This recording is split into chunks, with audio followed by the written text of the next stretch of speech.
बिस्मिल्लाहिर्रहमानिर्रहीम, अस्सलामुअलैकुम, good morning, welcome to सुबह सवेरे पाकिस्तान। मैं हूं हमजा तारक और मैं हूं आपके साथ सैयदा इकरा बुखारी। उम्मीद करते हैं आप सब खैरियत से होंगे। जैसे मैंने कहा था कि कल हम बहुत ज़्यादा आपको वार्म वेलकम करेंगे और वेरी वेरी गुड मॉर्निंग करेंगे, तो हम आपको कर भी रहे हैं क्योंकि हम जो है दोबारा से हमारे स्टूडियो से आसिफ आसिफ की आवाज़ें आ रही हैं। बिल्कुल, मैं कानों में हमें सुनाई दे रही है, मुझे आपको कमरों में सुनाई दे रही है। अब हमजा आसिफ आसिफ करे, लेकिन हमजा पहले कुछ थोड़ा कह रहा था कि वैसे आसिफ ही ने जताया, वरना तो हम हार ही रहे थे। तो लेकिन मैंने कहा नहीं, उम्मीद मुझे थी, दुआ भी मैं पूरा कर रही थी उस टाइम बैठी हुई कि अल्लाह ताला बस हमें जिता दे, और जीत गए हम लोग और बहुत ही मजा आया। बहुत ही मतलब एंड ही है ना कि एंड अच्छा है, इसलिए हम लोग खुश हैं। लेकिन वो एक सूरत हाल ऐसी थी, ऐसे शायद ही कभी लगती होती है। मतलब मैं कह रहा था कि ये मुकद्दरों से ऐसे 4 छक्के लग जाते होते हैं, वरना सिचुएशन ऐसी थी कि बहुत मुश्किल मैच हो गया था। हम लोग ख्वाहिश करते थे ऐसे कभी कि हम भी कभी ऐसा मैच फिनिशर हमारा हो, हमारी जो फिनिशिंग वो मतलब लास्ट बॉल हो, हमारी सिक्सर हो। और ये तो मतलब लास्ट ओवर में वैसे ही इतने छक्के लग गए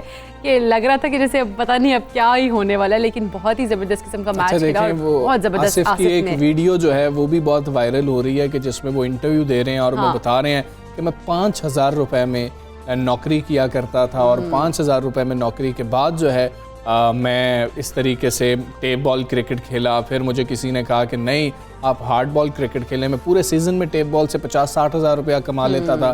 फिर मैं हार्ड बॉल की तरफ चला गया, तो फिर आहिस्ता आहिस्ता ऐसे मैंने मेहनत किया और कई महीने तो मेरे पास पैसे ही नहीं हुआ करते थे कि जब मैंने 5,000 वाली नौकरी छोड़ दी।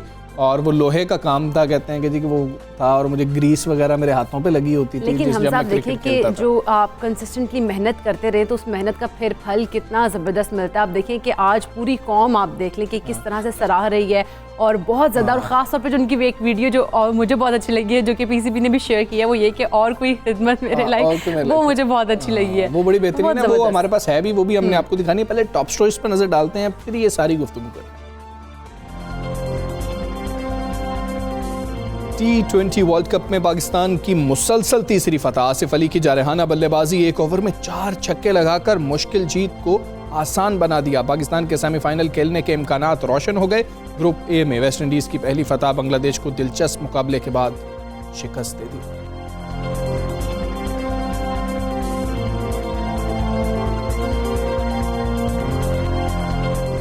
मैट्रिक और इंटरमीडिएट इम्तहानात में नंबर्स की बंदरबांट के असरात सामने आने लगे। मारूफ तालीमी इदारों में दाखिले के ख्वाहिशमंद हज़ारों तलबा एंट्री टेस्ट में नाकाम हो गए। पॉलिसी साजों को तालीम के गिरते मयार पर अमली इक़दामात उठाना होंगे।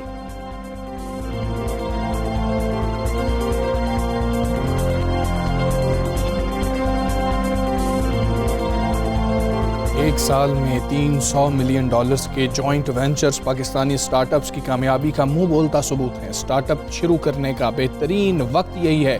एक अछूता आइडिया आपको दिनों में कामयाब बना सकता है।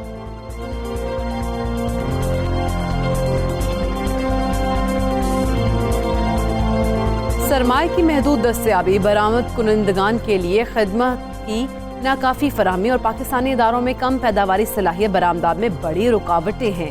तजारती खसारे में कमी और बरामदात में इजाफे के लिए पाकिस्तान को तवील मुद्दती इस्लाहात हिकमत अमली की ज़रूरत है। वर्ल्ड बैंक की ताज़ा रिपोर्ट में तजवीज़।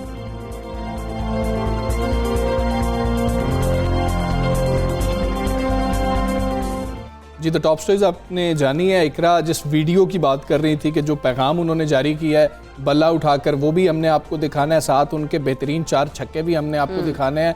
और ये मतलब इंटरनेशनल क्रिकेट के अंदर इकरा मैं मतलब देख रहा था, रेफरेंस दिया हुआ था कि सबसे कम बॉल्स खेलकर मैन ऑफ द मैच बने हैं। मतलब 7 गेंदें खेली हैं टोटल, जिसमें 4 छक्के मारे और सबसे कम गेंदें खेलकर मैन ऑफ द मैच बनने का एजाज भी आसिफ। ये बड़ी कमाल बात है। जिस तरह से जब उनको मैन ऑफ द मैच का अवार्ड मिला तो उस वक्त मुझे भी इतनी खुशी हुई थी कि यार वाकई में ये इसके जो हकदार हैं वो सही में आसिफ अली ही थे।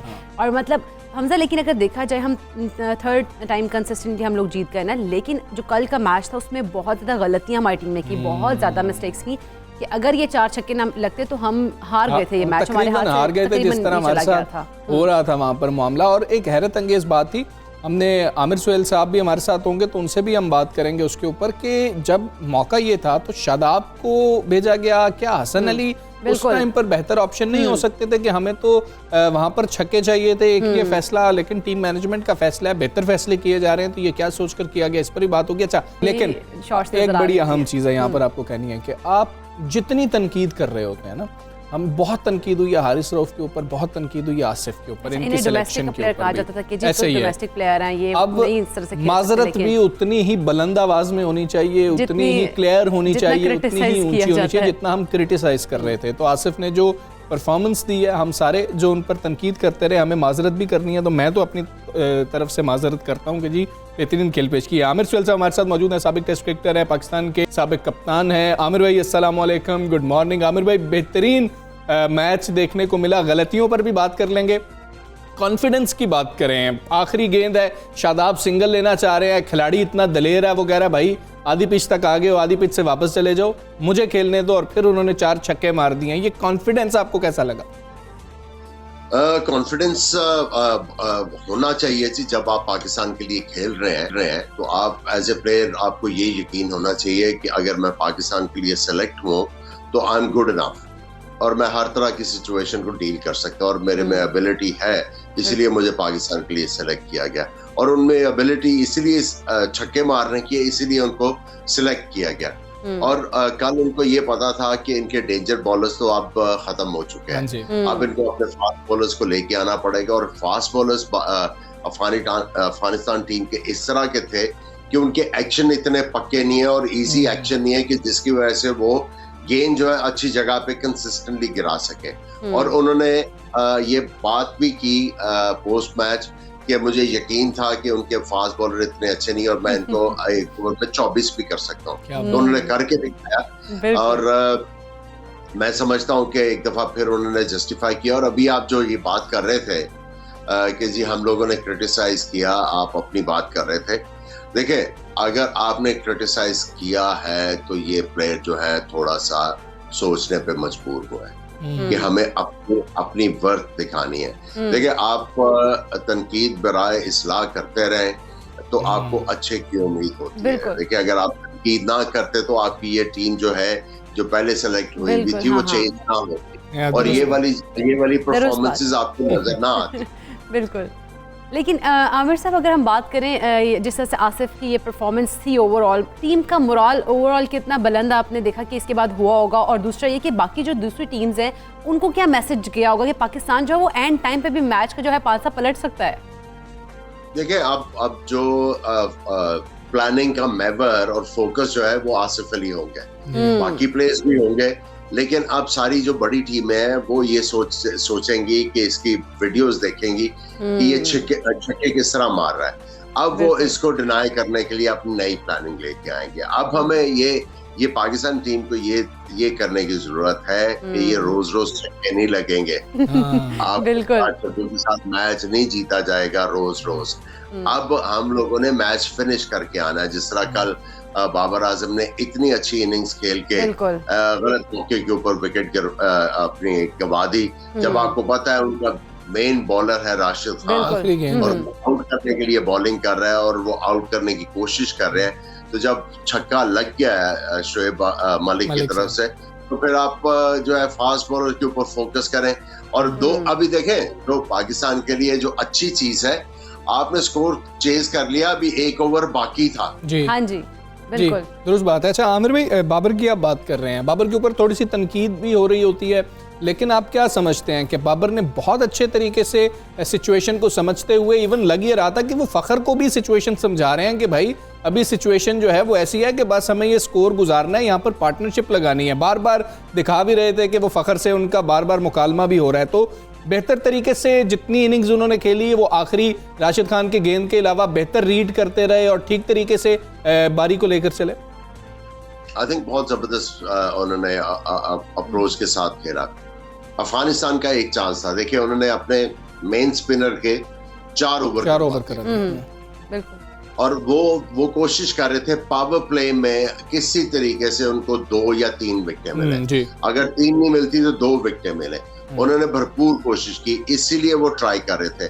उनको पता था कि उनके फास्ट बॉलर इतने अच्छे नहीं हैं और उनको स्कोर होगा, और हमने भी यही बात बार बार की कि आप मेन बॉलर्स के साथ पंगे मत लो, आप जो है इनके फास्ट बॉलर्स टारगेट करो, 2 बॉलर्स को टारगेट करो, आप जो है 150 आराम से चेस करते हो। तो आई थिंक अप्रोच पाकिस्तान की बहुत अच्छी थी।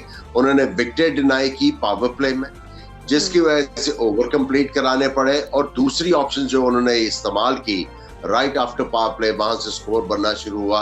और जो बाबर आजम समझा रहे थे फखर जमान को, वो काम आया। और मुझे हंसी आ रही थी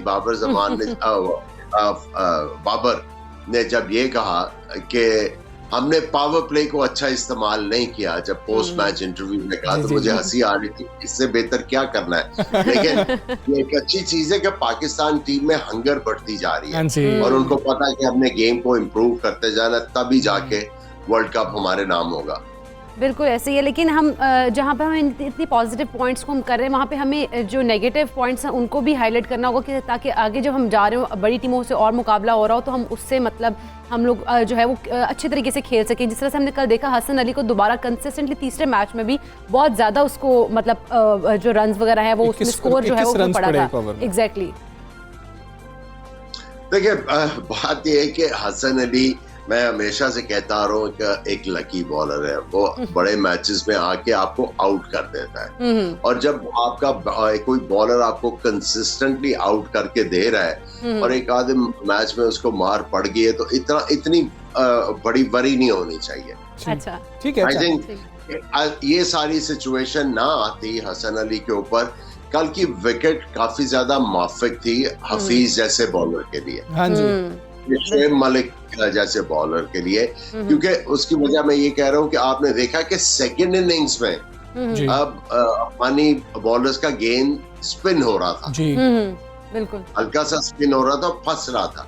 तो उसमें अगर 6 आउट हुए हैं तो आप उनसे 2-4 ओवर करवा देते तो आपके लिए फायदेमंद ही होता, और अफगानिस्तान इतने ज्यादा स्कोर ना करता। और दूसरी चीज, जो हसन अली तो है, लेकिन शादाब खान आउट नहीं कर रहे ऐसी विकेटों के ऊपर जहां पे बैट्समैन के लिए खेलना मुश्किल हो रहा है। बाकी जो टीमें हैं वो अपने लेग स्पिनर्स के जरिए विकेट्स हासिल कर रहे हैं। जी। अगर आपके शादाब 2 विकेटें कंसिस्टेंटली लेना शुरू कर दे, जब आपके फास्ट बॉलर्स और दूसरे स्पिनर ने अच्छी बॉलिंग की हुई है, तो आई थिंक जो ऑपोजिशंस हैं फिर तो बहुत ही ज्यादा पाकिस्तान से पीछे चली जाएंगी, और पाकिस्तान हर ऑपोजिशन के खिलाफ अपर हैंड के साथ खेलेगा। अच्छा, ठीक है आमिर भाई, अब हम तो नज़र जमाए बैठे हैं, जिस तरह ऑस्ट्रेलिया 50 ओवर वर्ल्ड कप में तमाम मैचेस जीत के फाइनल भी जीत गई थी, अनबीटन रही थी। अब तो हमारी नज़रें उस पर हैं कि शायद, और अल्लाह करे कि हम ऐसे ही जीत भी जाएंगे। लेकिन अब अगले मैच के लिए हसन अली अभी हमें नज़र नहीं आ रहे, बहुत ज़्यादा नो बॉल्स हुई, हमने एक्स्ट्रास बहुत ज़्यादा दिए हैं कल, इसके ऊपर भी थोड़ा सा बात कर लीजिएगा। दूसरा, अब हमें शाहीन को बिठाना चाहिए अगले मैच में, क्योंकि हसन अली तो अभी हमें अपने रिदम में नज़र नहीं आ रहे, उनको खिलाएंगे तो रिदम बहाल होगा या बिठाने से रिदम बहाल होगा। तो दूसरी ऑप्शन क्या, वसीम को अब चांस देना चाहिए कि देख लें? लेकिन बड़े मैच में, सेमीफाइनल में और फाइनल में तो हमें लग रहा है कि कोई तब्दीली टीम के अंदर नहीं होगी, यही टीम खेल रही होगी। देखिए, अगर आप किसी को रेस्ट करवाना चाहते हैं तो अगले मैच में करवा सकते हैं, क्योंकि उससे अगला जो मैच होगा उसके लिए आपने सेमीफाइनल के लिए फिर से अपनी तैयारी करनी है और ड्रेस रिहर्सल करनी है। बिल्कुल ऐसे। जी। अच्छा, ठीक है, आमिर भी से राब्ता। जी, ठीक है आमिर भी, आवाज आ रही है अब। अगले मैच में आप कर सकते हो। जी, क्योंकि उसके बाद जो मैच होगा वो आपकी ड्रेस रिहर्सल होगी फॉर द सेमीफाइनल्स। उसमें आपको जो कॉम्बिनेशन सेमीफाइनल में खिलाना है उसके साथ जाना पड़ेगा, ताकि एक दफा फिर से अगर कुछ चेंजेस आप करते हैं तो एक दफा फिर से एकदम टीम जेल नजर आए और कोऑर्डिनेशन के साथ क्रिकेट खेले। आई थिंक शाहीन शाह अफरीदी वाला आपने सही कहा कि उनको उनकी जगह किसी को खिलाना चाहिए और हसन अली को फिर मौका देना चाहिए कि अपनी मैच प्रैक्टिस करें। और ये बॉलर्स ने, बॉलिंग कोच ने उनको बताना है कि आप कहां पे बॉल कर रहे हो जिसकी वजह से आपको मार पड़ रही है, और आपको क्या चीज करनी है कि जिसकी वजह से आपके साथ अब ये नहीं होगा। तो उसकी प्रैक्टिस भी करें, नेट्स में और उसके बाद आके मैच में उसको जो है वो रिपीट आमिर भी आखिर में एक बात करनी है मिसबा के हवाले से, क्योंकि आसिफ से कल सवाल भी हुआ। आसिफ ने कहा कि मुझे फैसलाबाद से साथ लेकर चले और अभी तक मुझ पे उन्होंने बड़ा भरोसा किया, मुझे चांस देते रहे। हमने इस्लामाबाद यूनाइटेड की तरफ से भी देखा, डीन जॉन्स का भी उसके अंदर मामला था, लेकिन यहाँ पर हमने मिसबा पे बहुत तनकीद किया सबने, जो भी फैसले हुए फिर एंड टाइम पे चले जाना उनका और वकार यूनुस साहब का। मिसबा को क्रेडिट जाता है कि ऐसा खिलाड़ी कम से कम उन्होंने साथ रखा कि जिसकी परफॉर्मेंस अब सामने आ रही है। देखिए ये भी इन एंड आउट होते रहे, ये भी कोई परमानेंटली टीम के साथ नहीं रहे, बिल्कुल आपने हर तरह की एक्सपेरिमेंटेशन की हुई है। अब ठीक है, मिसबा ने इनके ऊपर अपना फेथ जो है वो रखा, लेकिन ये एक चीज याद रखिएगा, आपको कोच आइडेंटिफाई कर सकता है लेकिन परफॉर्म आप नहीं करना है। This is the first time Asif Ali ने कंसिस्टेंटली परफॉर्म किया और आप देखें काफी अरसे से ये पाकिस्तान टीम के साथ हैं और हर तरह की क्रिकेट में इनको मौके मिल रहे हैं।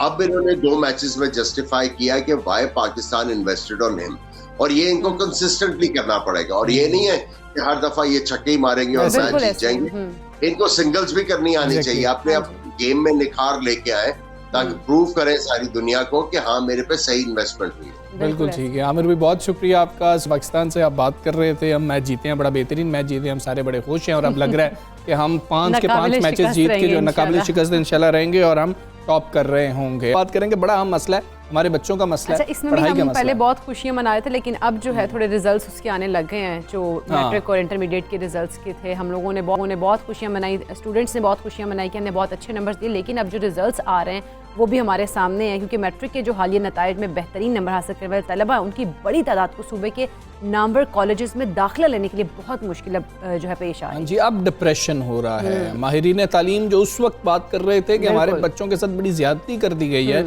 अब पता लग रहा है कि वाकई वो बात दुरुस्त थी। उस वक्त तो लग रहा था कि शायद बच्चों ने इतने नंबर ले लिए हैं तो ये माहिरीन तालीम कहीं पर ऐसे ही उनसे रंज तो नहीं मार रहे हैं, ये क्या हो रहा है, मतलब कि मुख्तलिफ ख्यालात आते हैं ना।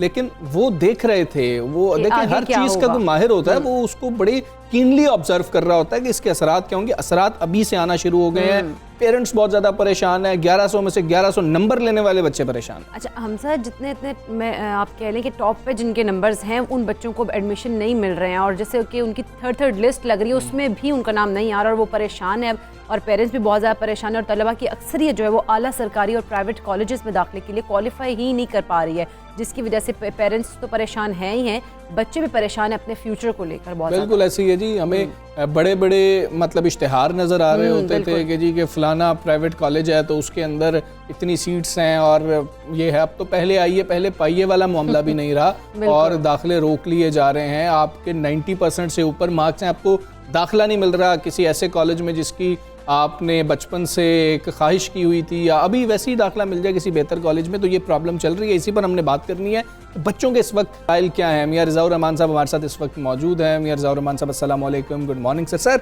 आपने भी बड़े जो है टाइम से पॉइंट आउट किया कि बड़ी ज़्यादती हो रही है, दीगर माहिरीन तालीम भी ये खदशा जो है इसका इजहार कर रहे थे। अब पेरेंट्स आ रहे हैं आपके पास, बच्चे आ रहे हैं आपके कि जी कि ये हमारे साथ मसला है, और पहला मसला है कि अब उनको दाखिलों के अंदर देखिए जो गवर्नमेंट कॉलेज की तरह के बड़े अदारे हैं वहाँ पे तो बच्चों को दाखिला लेने में बहुत दुश्वारी पेश आ रही है। अच्छा। और बच्चों की ख्वाहिश होती है, वालिदैन की ख्वाहिश होती है, बल्कि 12 साल ख्वाहिश होती है। जब से वो स्कूल आते हैं वो अपनी ख्वाहिश का इजहार शुरू कर देते हैं कि मैं एक दिन गवर्नमेंट कॉलेज लाहौर में जाऊँगा, मैं एक दिन कनेट कॉलेज लाहौर में जाऊंगी, बेटियां ये कहती हैं। तो अब जब नंबर भी हासिल कर लिए, उनके क्राइटेरिया पे भी आप मीट कर रहे हैं और आपको दाखिला नहीं मिल रहा, और सैकड़ों की तादाद में बच्चे हैं और वालिदैन के घर में ये सोच के बैठे हुए थे कि ये तो अब डेफिनेटली गवर्नमेंट कॉलेज में दाखिला हो जाएगा, कनेट में हो जाएगा। तो उन सब उम्मीदों पे जब पानी फिर जाएगा तो आप सोचें कि एक बच्चा कितना डीमोरलाइज होगा। इस चीज़ का पहले इजहार इसलिए किया गया कि देखें इसका कोई सोल्यूशन निकाल लिया जाए। अगर सोल्यूशन निकाल लिया जाए तो बच्चों के लिए कोई आसानियाँ पैदा कर दी जाएँ। हम एक पेंडेमिक में से निकले हैं, प्रॉब्लम में से निकले हैं, पूरा पाकिस्तान पेंडेमिक में रहा है, बच्चे भी रहे हैं, वुज़रा भी रहे हैं, सारा सेक्टर रहा है। तो उसमें कोई ना कोई ऐसे सोल्यूशन निकाल लीजिए जो बच्चों को सपोर्ट कर दें, जो बच्चों को मैक्सिमम उसको वहाँ पे खपत हो जाए उनकी। तो ये जो इजहार किया गया था वो यही किया गया था कि बच्चों को इसके बाद बहुत ज़्यादा मसाइल आने वाले हैं। जैसे अब आप साइकोलॉजिकल मसाइल का आपने जिक्र किया है, मुझे लगता है कि ये रोज़ ब रोज़ इतने ज़्यादा बढ़ेंगे कि बच्चों को डॉक्टर्स पे जाना पड़ेगा, कंसल्टेशन लेनी पड़ेगी, साइकोलॉजिस्ट को अपॉइंट करना पड़ेगा कॉलेजेस में, स्कूल्स में। और एक ऐसे और प्रॉब्लम में जा रहे हैं, देखें 35 लाख बच्चा काम नहीं होता।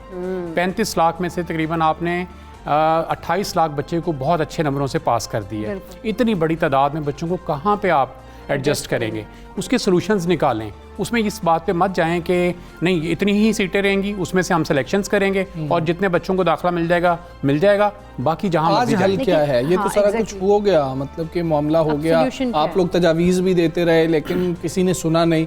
आज जब ये मसला हमारे सामने आके खड़ा हो गया, हल क्या है? अभी भी कोई हमारे पास है सोल्यूशन? देखिए सर, हर चीज़ का हल होता है दुनिया में, हर बीमारी का हल है, उसका इलाज है, इसका भी हल मौजूद है। अथॉरिटीज़ इसके ऊपर नज़र-ए-सानी फरमाएं। कुछ चीज़ें हैं जो हमने पहले भी उनके पेशे खिदमत की हैं, जैसा कि हमने गुजारिश की थी कि आप डबल शिफ्ट कर लीजिए, आप बच्चों की तादाद क्लासरूम में बढ़ा लीजिए।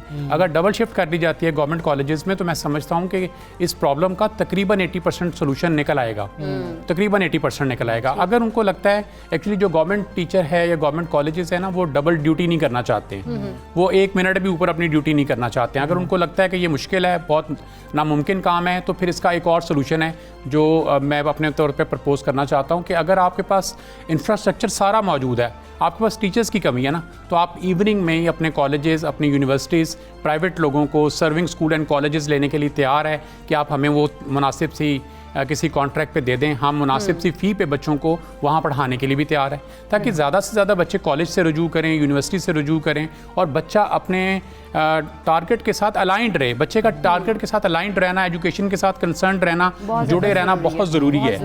तो ये एक बड़ी अच्छा आसान सा हल है कि आपके पास तो माशाल्लाह यहाँ 60,000 कॉलेज है, तो आप इतने कॉलेजेस के अंदर अपने बच्चों को खपा सकते हैं। सिर्फ पेंडेमिक की सूरत हाल में जब उन्होंने बहुत ज़्यादा ये आसानी की बच्चों के पेपर्स के हवाले से भी किए, लेकिन अब दाखिले की मतलब मर्तबा आई है, तो फिर उसमें भी उसी तरह से आसानी कर लेनी चाहिए जिस तरह से उन्होंने पेपर्स और बाकी ओवरऑल अगर इस पीरियड में किया पेंडेमिक। देखिए, प्रोडक्टिव आसानी तो ये है जिससे कोई प्रोडक्टिविटी निकलेगी, जिससे बच्चों को फ़ायदा होगा, जिससे कौम को फ़ायदा होगा, जिससे लॉस रिकवर किया जाएगा, जिससे हम आगे बढ़ेंगे। इसमें देखें गवर्नमेंट के पास बहुत सारे स्कूल हैं। अगर आप यहाँ पे लाहौर में पायलट स्कूल को देख लें, वो 50 कनाल पे है, उसको फौरी तौर पे कॉलेज का दर्जा दें, उसको फौरी तौर पे आगे प्रमोट करें और उसको वहाँ पे आसानियाँ पैदा करें। कि आजकल तो कॉलेजेस को एफिलिएशन लेने के लिए बड़ी प्रॉब्लम्स हैं, प्राइवेट कॉलेजेस को, वो उसमें आसानियाँ की जाएँ। हमारा मकसद क्या है? मकसद तो ये है कि बच्चे पढ़ें, मकसद तो ये है कि इन बच्चों को कहीं ना कहीं एडजस्ट किया जाए। तो फिर जो हमने अपनी सख्तियाँ की हुई हैं या हमने कोई इतनी ज़्यादा SOPs मुकर्रर किए हैं कॉलेजेस की एफिलिएशन के लिए, उसमें वक्ती आसानियाँ कर दी जाएँ, बच्चों को उसमें एडजस्ट कर लिया जाए और इस साल 2-3 सालों को आगे चला लिया जाए। रहमान साहब, आपके पास माशाल्लाह डेटा भी आपने कलेक्ट किया होता है, आप उसके ऊपर स्टडी भी करते हैं और आप आके शेयर भी करते हैं, इसीलिए मैं ये सवाल आपसे करने लगा हूँ कि जो मौजूदा सूरत हाल है, हमारे बच्चे जो पास हो गए हैं, 100% बच्चे अगर हमारे पास हो गए हैं, कितने फ़ीसद बच्चे अगर हमने अभी कोई हिकमत अमली ना अपनाई तो उनको एडमिशन ही नहीं मिलेगा? इसके ऊपर आपने कुछ स्टडी किया, कुछ डेटा? तकरीबन मेरा ज़ाती अंदाज़ा ये है कि तकरीबन 80% बच्चे हैं जिनको दाखिला ही नहीं मिलेगा। इतनी बड़ी तादाद में बच्चा जब FSC से बाहर हो जाएगा तो आप सोचेंगे कितना बड़ा ड्रॉबैक आएगा, ये बहुत बड़ा स्लम्प आएगा। पिछले सालों में ये होता था कि रिजल्ट अमूमी तौर पर 60% होता था, 60-70 के इन बिटवीन होता था। इस दफ़ा 98% है। इतनी बड़ी तादाद में बच्चे अगर पास हैं तो हमें उनका कोई वे आउट भी निकालना है, वे फॉरवर्ड भी देना है उन बच्चों को, कि उनको ये तो नहीं कहना आप घर पे बैठें या अब आप कुछ ना पढ़ें।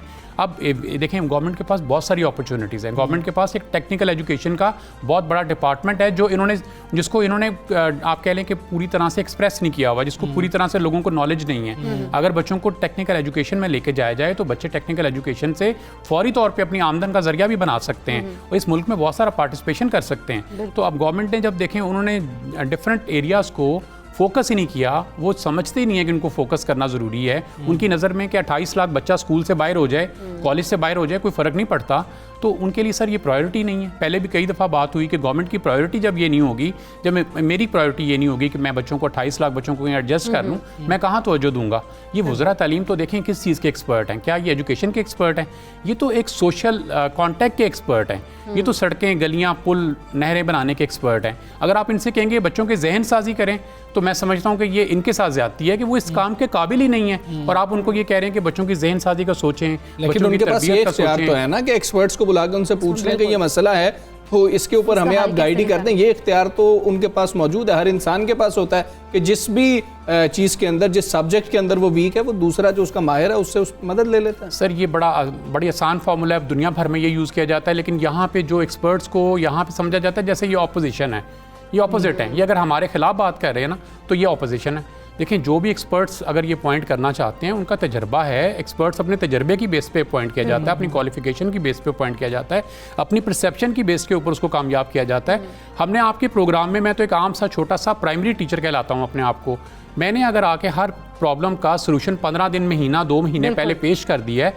तो मुझसे तो बहुत बड़े बड़े एजुकेशनिस्ट बैठे हुए हैं जो सारे सॉल्यूशंस आपको दे सकते हैं। बिल्कुल ठीक है। लेकिन अब जिस तरह से हम देख रहे हैं कि प्राइवेट कॉलेजेस जो हैं, जिस तरह से पहले हम देखते थे कि उनकी तरफ से एड्स चलाए जाते थे, एक इश्तिहारी मुहिम होती थी पूरी, अब इस बार वो भी नहीं है क्योंकि वहाँ पर भी सीट्स खत्म हो गई हैं, तो वहाँ पर भी कोई गुंजाइश नहीं बन सकती कि प्राइवेट जो कॉलेजेस हैं वही वहाँ पे मतलब कुछ ऐसा कर दे कि बच्चों के लिए वहाँ पे, और अफोर्डेबिलिटी के इश्यूज को भी किसी तरह प्राइवेट कॉलेजेस थोड़ी सी जिम्मेदारी लेंगे, वो नहीं अफोर्ड कर सकते। बड़ी अच्छी बात आपने पॉइंट आउट किया, क्योंकि इस दफ़ा प्राइवेट कॉलेजेस का भी रवैया बिल्कुल डिफरेंट हो गया, टोटल ऑपोजिट हो गया। जो पहले बच्चों को सपोर्ट करते थे, पोजीशन होल्डर्स को सपोर्ट करते थे, वो सपोर्ट से निकल गए हैं। पहले उन बच्चों को कहा जाता था हम आपको 100% स्कॉलरशिप देंगे, 90% देंगे, तो पेरेंट्स के लिए, बच्चों के लिए बड़ी सपोर्ट थी वो।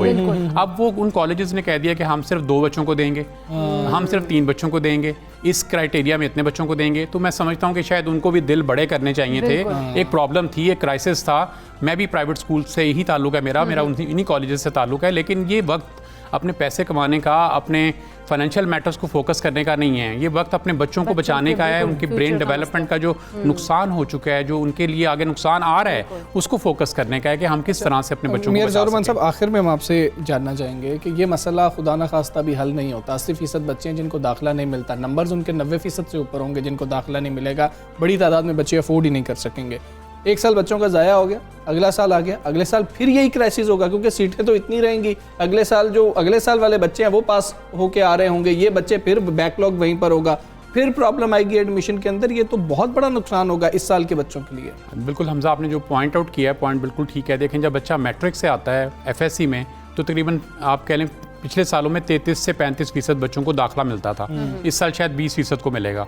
और अगले साल उसके बाद जब बच्चा यहाँ से कॉलेज से यूनिवर्सिटी में जाता है, तो सिर्फ 7% बच्चा है जो हायर एजुकेशन के लिए जा सकता है। वो हायर एजुकेशन में जा ही नहीं पाता, वो अपने आप को डाइवर्ट कर लेता है, अपने आप को वहीं पे कॉम्प्रेस कर लेता है या जॉब्स पे किसी और एरियाज में चला जाता है। तो हम तो पहले ही एजुकेशन में बहुत लैग करते हैं, और अभी भी अगर हम दोबारा इसी फोकस करते रहेंगे इसी तरह, तो हम कैसे मैनेज करेंगे। गो के गवर्नमेंट ने ऐलान किया है कि हम 19 यूनिवर्सिटीज़ और बना रहे हैं, बहुत अच्छी कोशिश है, बड़ा अच्छी काविश है, लेकिन आप अपना पूरा डाटा देखें कि आपके पास यंगस्टर की स्ट्रेंथ कितनी आ रही है, बच्चे कितने आ रहे हैं। क्या 19 यूनिवर्सिटीज़ आपके लिए काफ़ी हैं? यहाँ पे तो अब प्राइवेट यूनिवर्सिटी खोलना नामुमकिन के बराबर है, और प्राइवेट यूनिवर्सिटीज़ को जब तक आप परमिशन नहीं देंगे, वो आपके पार्टनर्स नहीं बनेंगे, आपके साथ नहीं आएंगे, आप यहाँ पे एजुकेशन का इनकलाब नहीं लेके आ सकते, रेजोल्यूशन नहीं लेके आ सकते। ठीक है मियां ज़हूर रहमान साहब, बहुत शुक्रिया आपका सर, सुबह का हिस्सा बने। बड़ा आम मामला है और बच्चों के हवाले से बर वक्त फैसले होने चाहिए, और इसका हल निकालना जो है वो बहुत ज़्यादा ज़रूरी है। सिर्फ उस पर बात कर लेने से मसला हल नहीं होगा, और जो भी स्टेक होल्डर्स हैं उनको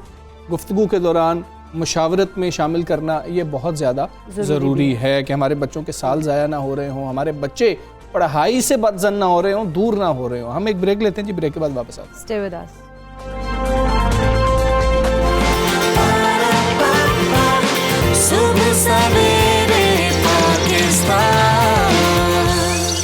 वैसे तो आमतौर पर हम लोग बात कर रहे होते हैं बिज़नेस को, हम लोग कहते हैं कि ये एक कारोबार है, रवायती अंदाज में जैसे हम मार्केट में मतलब एक बंदा अपनी दुकान खोले बैठा है और कारोबार करे तो हम उसको बिज़नेस कहते हैं। लेकिन किसी भी अगर हम देखेंगे तो काम का आगाज़ करते हैं तो हम उसको जैसे बिजनेस स्टार्ट किया तो उसको हम कहेंगे कि कारोबार कर रहा है फलां शख्स, लेकिन गुज़श्ता चंद बरसों में हमने देखा कि पाकिस्तान का शुमार उन ममालिक में होता है जहाँ पर स्टार्टअप्स को बहुत तेज़ी से फ़रोग भी मिल रहा है। हाँ जी, और इस वक्त अगर पाकिस्तान की बात की जाए तो जनूबी एशिया में दूसरा ऐसा मुल्क इसको समझा जा रहा है जहाँ लोग स्टार्टअप की जानिब आ रहे हैं, शुरू कर रहे हैं अपना काम। और अगर आप पाकिस्तान में कोई स्टार्टअप जो है उसका आगाज़ करना चाहते हैं तो उसके लिए सबसे बेहतरीन शहर जो हैं वो बड़े शहर ही समझे जा रहे हैं कि अच्छा आप बड़े शहरों में कर रहे होंगे, सहूलियात ज़्यादा होती हैं और बाकी आपके कस्टमर रिलेशंस भी यहाँ पर ज़्यादा बेहतर बन जाते हैं, तो आपके लिए ये बेहतरीन जगह। जैसे लाहौर की बात होती है, कराची की, फैसलाबाद की खासतौर पर बात हो रही होती है। जबकि शहर है। इस साल हम बात करें पाकिस्तान में शुरू होने वाले स्टार्टअप्स में लगभग 30 करोड़ 50 लाख डॉलर्स की सरमायाकारी भी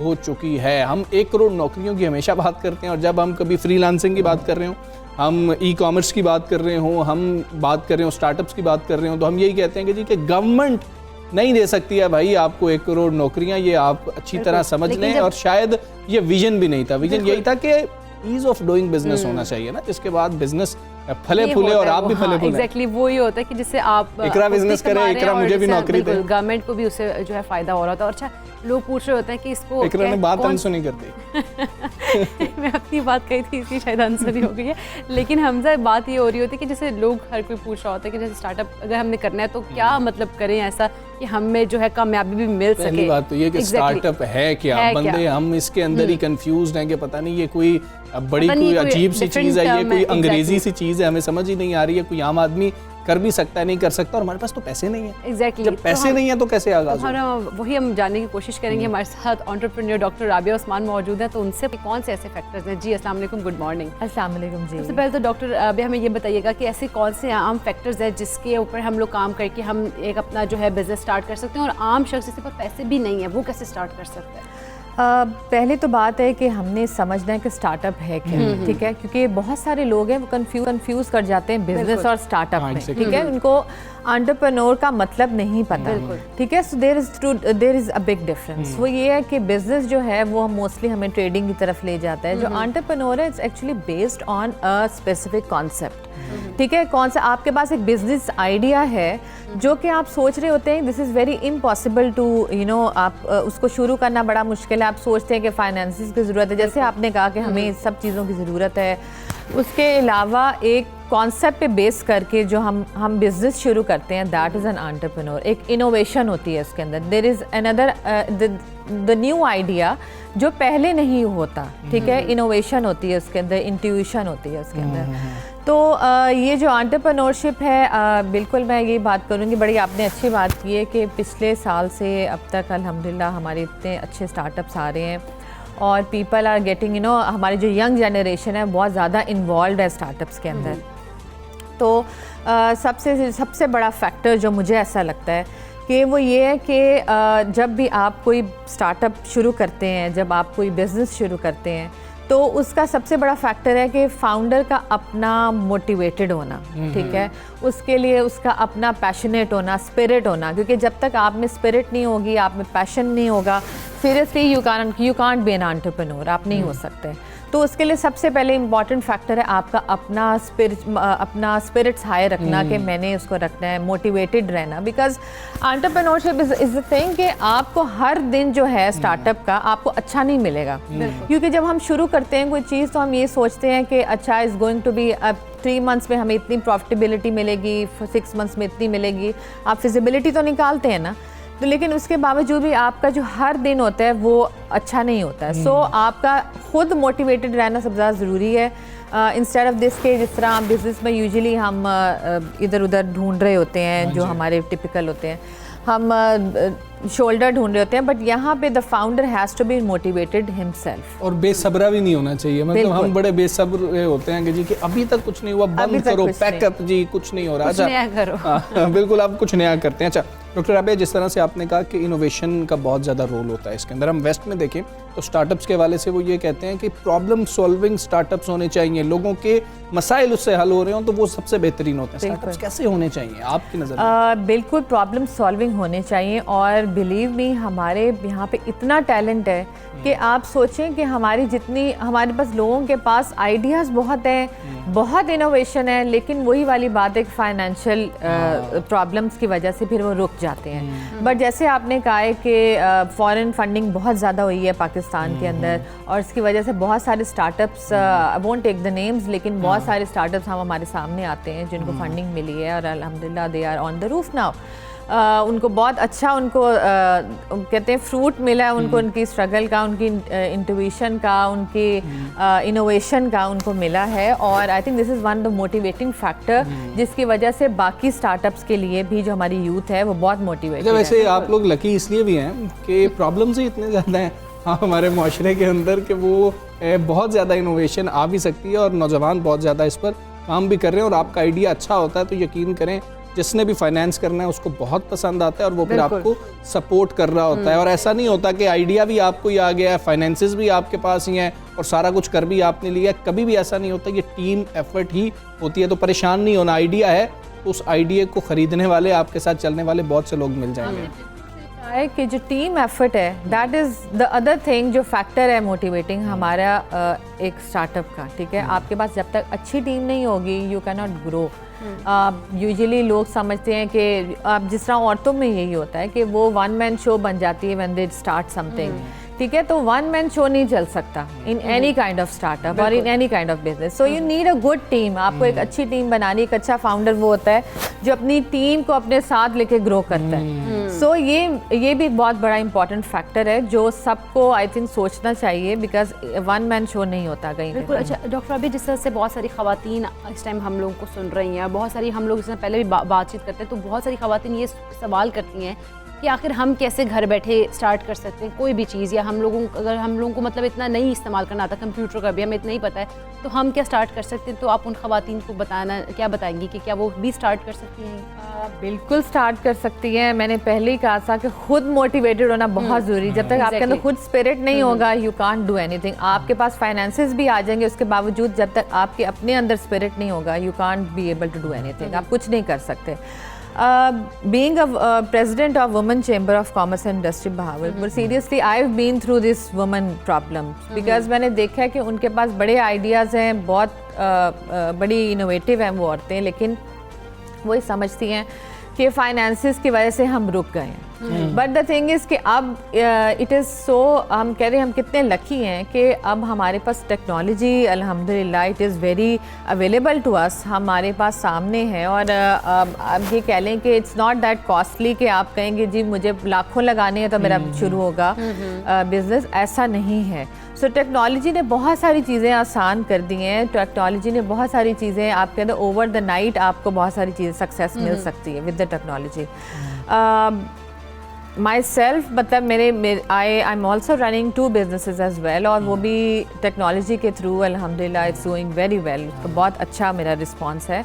सो आई गेस उन औरतों को थोड़ा सा आप कह लें कि हमें विज़न देने की ज़रूरत है। ठीक है, that's what we do, because हम शहर की औरतें, जैसा बड़े शहर में आपने कहा है कि स्टार्टअप्स जो हैं वो it's easy to grow, this is right, लेकिन जो हमारी औरतें जो गांव में बैठी हुई हैं हमने उनको भी तो ग्रो करना है ना अपने साथ साथ। वही वाली बात है कि इट्स लाइक अ टीम, आपने खुद ग्रो करना है तो आपने उनको भी ग्रो कराना है अपने साथ साथ। बट येस, बहुत सारे तरीके हैं, नॉन फाइनेंशियल तरीके भी हैं, और I think one of the reason कि जो नॉन फाइनेंशियल में हेल्पफुल हो सकता है that is the help of technology. ठीक है डॉक्टर राबिया, एक अहम चीज़ ये है कि हमने स्टार्टअप कोई है, हमारे दिमाग में आइडिया आ गया, फिर हम कहते हैं कि अच्छा उधार ले लेते हैं, इकरा मुझे इतने दे दो, यार आप मुझे इतने दे दो।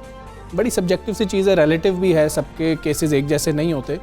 क्या उधार लेकर किसी बिज़नेस का आगाज़ करना चाहिए? अगर कई लोग ऐसे होंगे जो कहेंगे मेरी जेब में कुछ भी नहीं था, मैंने उससे इतने पकड़े कामयाब हो गए, लेकिन हमें थ्योरी क्या बताती है? थ्योरी बताती है कि नहीं, उधार लेके बेहतर काम हो सकता है। ठीक है, इसको मैं कहूँगी डिपेंड्स, बिकॉज ये देखिए आप जिस तरह आप बात करें कि हमने उधार ले लिए, अब आजकल इस कॉन्सेप्ट को कहते हैं एंजल इन्वेस्टर्स भी होते हैं हमारे पास, ठीक है।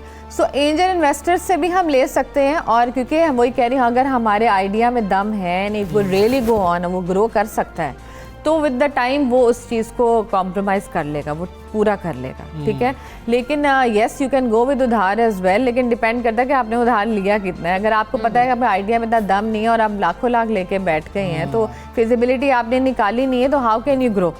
तो दिस इज़ वेरी इंपॉर्टेंट कि आप कोई भी जब स्टार्टअप शुरू करते हैं तो आप 3 to 6 मंथ्स की फिजिबिलिटी निकाल लें उसकी। ठीक है, ठीक है। अच्छा डॉक्टर भाई, ये भी बताएं कि आपने वैसे तो बताया कि जी कि पहली चीज़ ये है कि आपने बहुत मोटिवेटेड होना है। जो आप देख लें कि फाउंडर है उसका मोटिवेशन लेवल आसमान से, जो कल आसिफ अली का था ना मैच में, वो वाला मोटिवेशन लेवल होना चाहिए कि पिच के सेंटर से गए छाता वापस चले जाओ, वो वाला। लेकिन पहला स्टेप है क्या, पहला कदम है क्या, आपको लगेगा कब कि भाई ये काम मैं भी कर सकता हूँ?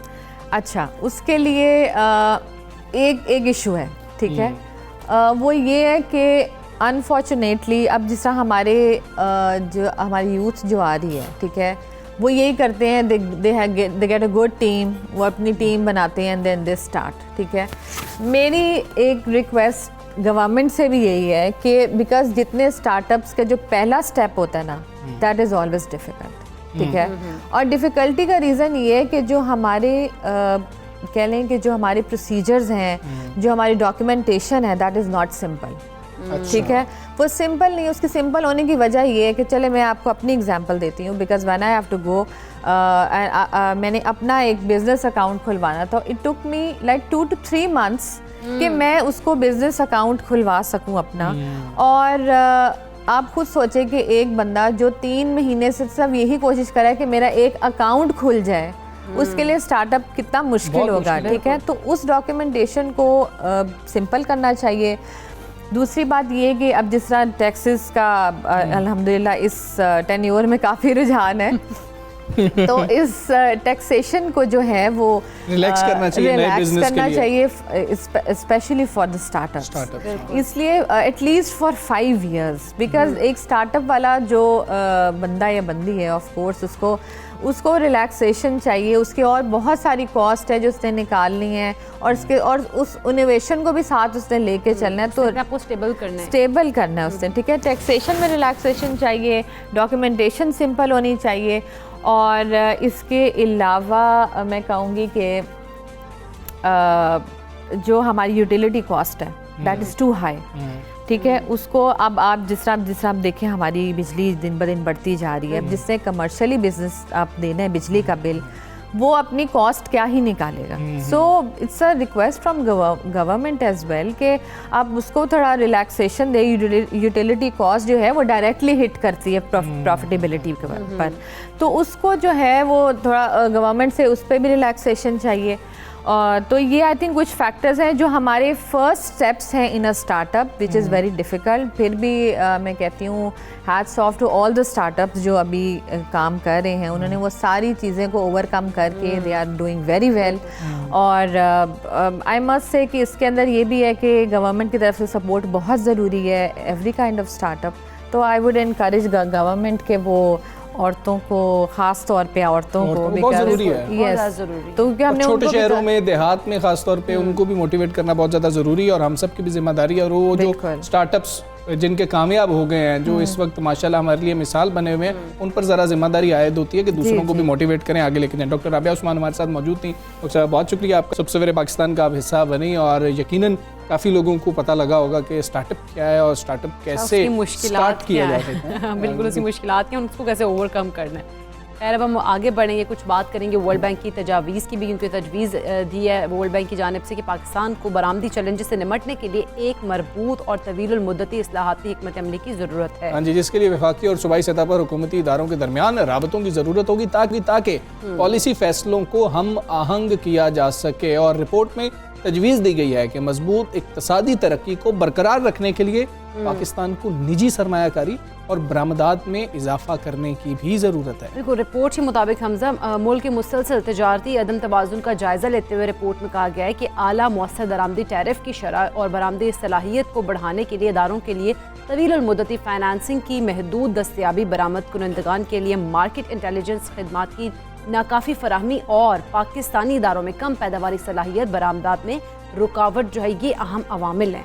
बिल्कुल ऐसा ही है। अब ये रिपोर्ट है और वर्ल्ड बैंक ने जो तजवीज़ दी है कि पाकिस्तान को बरामदी चैलेंजेस से निपटने के लिए एक मरबूत और तवीलुल मुद्दती इस्लाहाती हिकमत अमली की ज़रूरत है, और वफाकी और सूबाई सतह पर भी वो बात कर रहे हैं, तजवीज़ दे रहे हैं कि जिस पर हुकूमती इदारों के दरमियान राब्तों की ज़रूरत भी होगी। तो इसको कैसे अचीव किया जा सकता है, क्या अवामिल हैं, क्या मराहिल हैं, ये तजावीज़ कितनी ज़्यादा आप कह लें कि इम्पॉर्टेंट भी हैं और इनके ऊपर अमल दरामद करना कितना इम्पॉर्टेंट है वो भी जानना बहुत ज़्यादा ज़रूरी है। और वफाकी और सूबाई हुकूमतों में जो पॉलिसी साजी है या पॉलिसी फ़ैसले हैं उनको हम आहंग करने की भी बात हो रही है इसके अंदर कि जी के कुछ। और दूसरा एक और अहम चीज़ ये भी होती है, जब भी आपकी पॉलिसी बना रहे होते हैं तो उसकी कंटिन्यूएशन बहुत ज़्यादा ज़रूरी होती है कि जी कि उसका तसलसल बरकरार रहता है या नहीं रहता है। और ये रिपोर्ट है जिसमें ये भी तजवीज़ दे दी है उन्होंने कि जी कि मजबूत इक्तिसादी तरक्की को बरकरार रखना है तो पाकिस्तान को निजी सरमायाकारी है और जो बरामदात है इजाफा ये भी उनका बहुत ज़्यादा ज़रूरी है। तो ये एक रिपोर्ट है और इस रिपोर्ट के ऊपर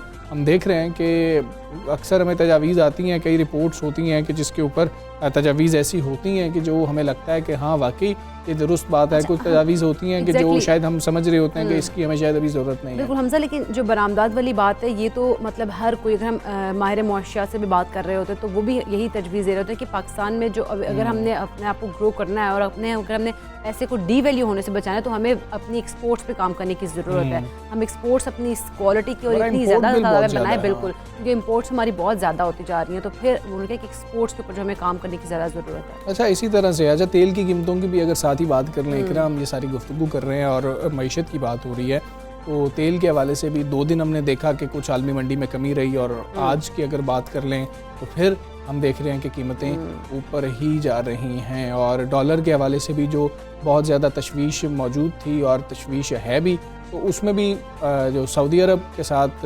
वज़ीर-ए-आज़म पाकिस्तान इमरान खान जो दौरा सऊदी अरब पर गए थे उसके बाद हमने देखा है कि कुछ स्टेबिलिटी हमें नज़र आ रही है। पहले से हम बात भी कर लेते हैं। हमारे साथ मौजूद हैं deputy executive director South Asia partnership Pakistan Irfan Mufti साहब। अस्सलाम वालेकुम, गुड मॉर्निंग इरफान मुफ्ती साहब। वर्ल्ड बैंक ने तजवीज़ दी है कि पाकिस्तान को बरामदी चैलेंजेस से निपटने के लिए एक मरबूत और तवीलुल मुद्दती इस्लाहाती हिकमत अमली की ज़रूरत है, जिसके लिए वफाकी और सूबाई सतह पर हुकूमती इदारों के दरमियान राब्तों की भी ज़रूरत होगी ताकि पॉलिसी फैसलों को हम आहंग किया जा सके। आप इस तजवीज़ को कितना काबिल अमल समझते हैं?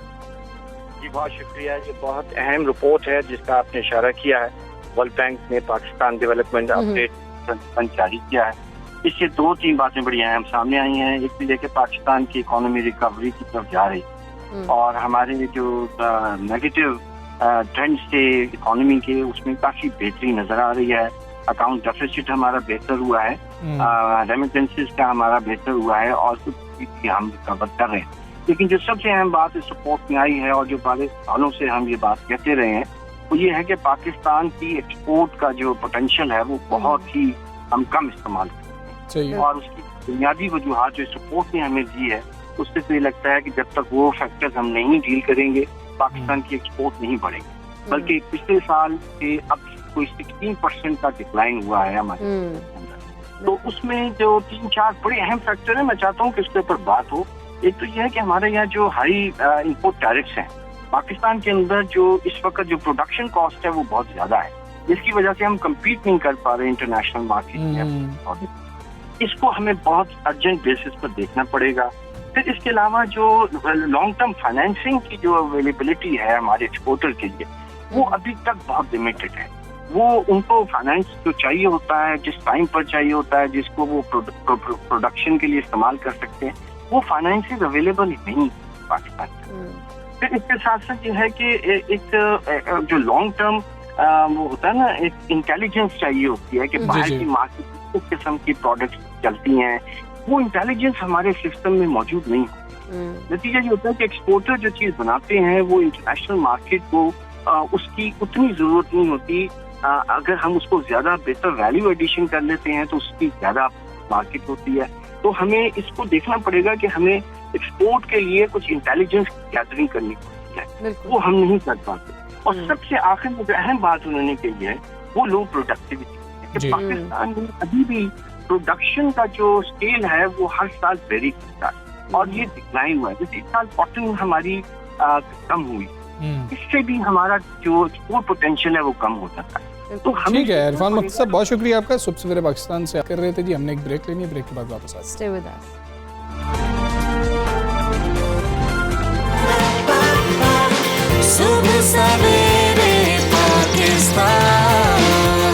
और बात करेंगे जी, पाकिस्तान में टैक्स गुजार आमतौर पर शिकायत करते हैं कि उन्हें इंसाफ नहीं मिलता, देर से मिलता है, मसाइल का सामना करना पड़ता है, इदारों की तरफ से बेजा तंग किया जा रहा होता है। तो जी नए वफाकी टैक्स मोहतसिब डॉक्टर आसिफ जा की सरबराही में इदारा टैक्स गुजारों की शिकायत के इजाले के लिए अब सरगर्म है।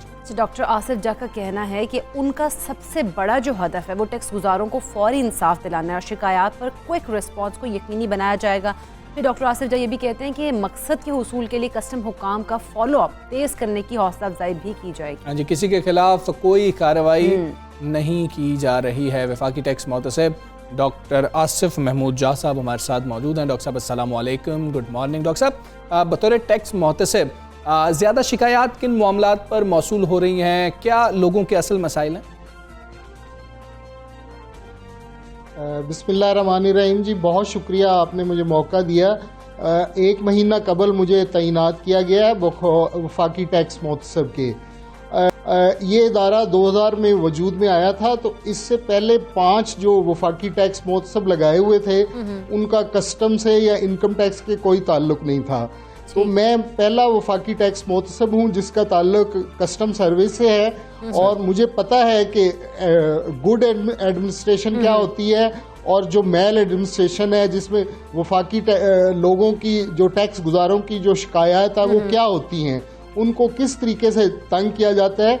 और 1 महीने में मैंने माशाल्लाह ऐसा सिस्टम वज़ा कर दिया है और इसको मज़ीद फ़ाल बनाने के लिए यानी कंप्लेनेंट्स फ्रेंडली इदारा मैंने इसको बनाना है। हमने एक SMS सर्विस का भी इजरा कर रहे हैं और इसके साथ साथ हम एक जिस तरीके से वज़ीर आज़म पोर्टल बना हुआ है ऑनलाइन पोर्टल, एक वफाकी टैक्स मोहतसिब पोर्टल भी हम बना रहे हैं।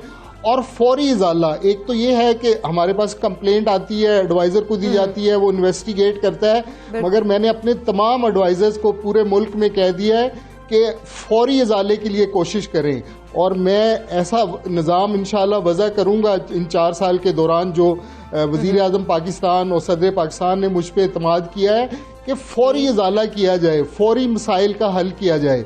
अभी मुझे कराची से एक कंप्लेंट मिली कि एक टैक्स गुजार ने कहा कि मेरी कंसाइनमेंट रुकी हुई है, सब कुछ मामला तय हो चुके हैं, मगर ये है कि वो कस्टम वाले रिलीज़ नहीं कर रहे। तो मैंने अपने तौर पे फौरी तौर पे वहाँ कराची में चीफ कलेक्टर से बात की। मैंने कहा जी क्या मसला है। 2 घंटे बाद उनका फ़ोन आ गया कि हमने कंसाइनमेंट रिलीज़ कर दी है। तो मेरा मकसद टैक्स गुजारों को और टैक्स अदा करने वालों को जो मुल्की रेवेन्यू में इजाफा करते हैं और मुल्क का कारोबार उससे चलता है, तो उनको किसी किस्म की कोई शिकायत हो उनका फौरी इजाला किया जाए। और जो टैक्स जो ऑफिसर्स हैं जो मामलात को ख़राब करते हैं या खामखा डिले करते हैं, टैक्स गुजारों को तंग करते हैं, उनके मामलात उस पे नोटिस लिया जाए और उनको मतलब है राह रास्त पे लाने की कोशिश की जाए। जो राह रास्त पे नहीं आएगा उसके खिलाफ जो तादीबी कार्रवाई है वो की जाएगी। अच्छा तो डॉक्टर साहब ये बताइएगा कि जो बहुत टैक्स अच्छा शिकायत रिस्पांस का मिल जो रहा है। इजाला करने के लिए क्या मुतालिका जो इदारे हैं वो ताउन कर रहे होते हैं?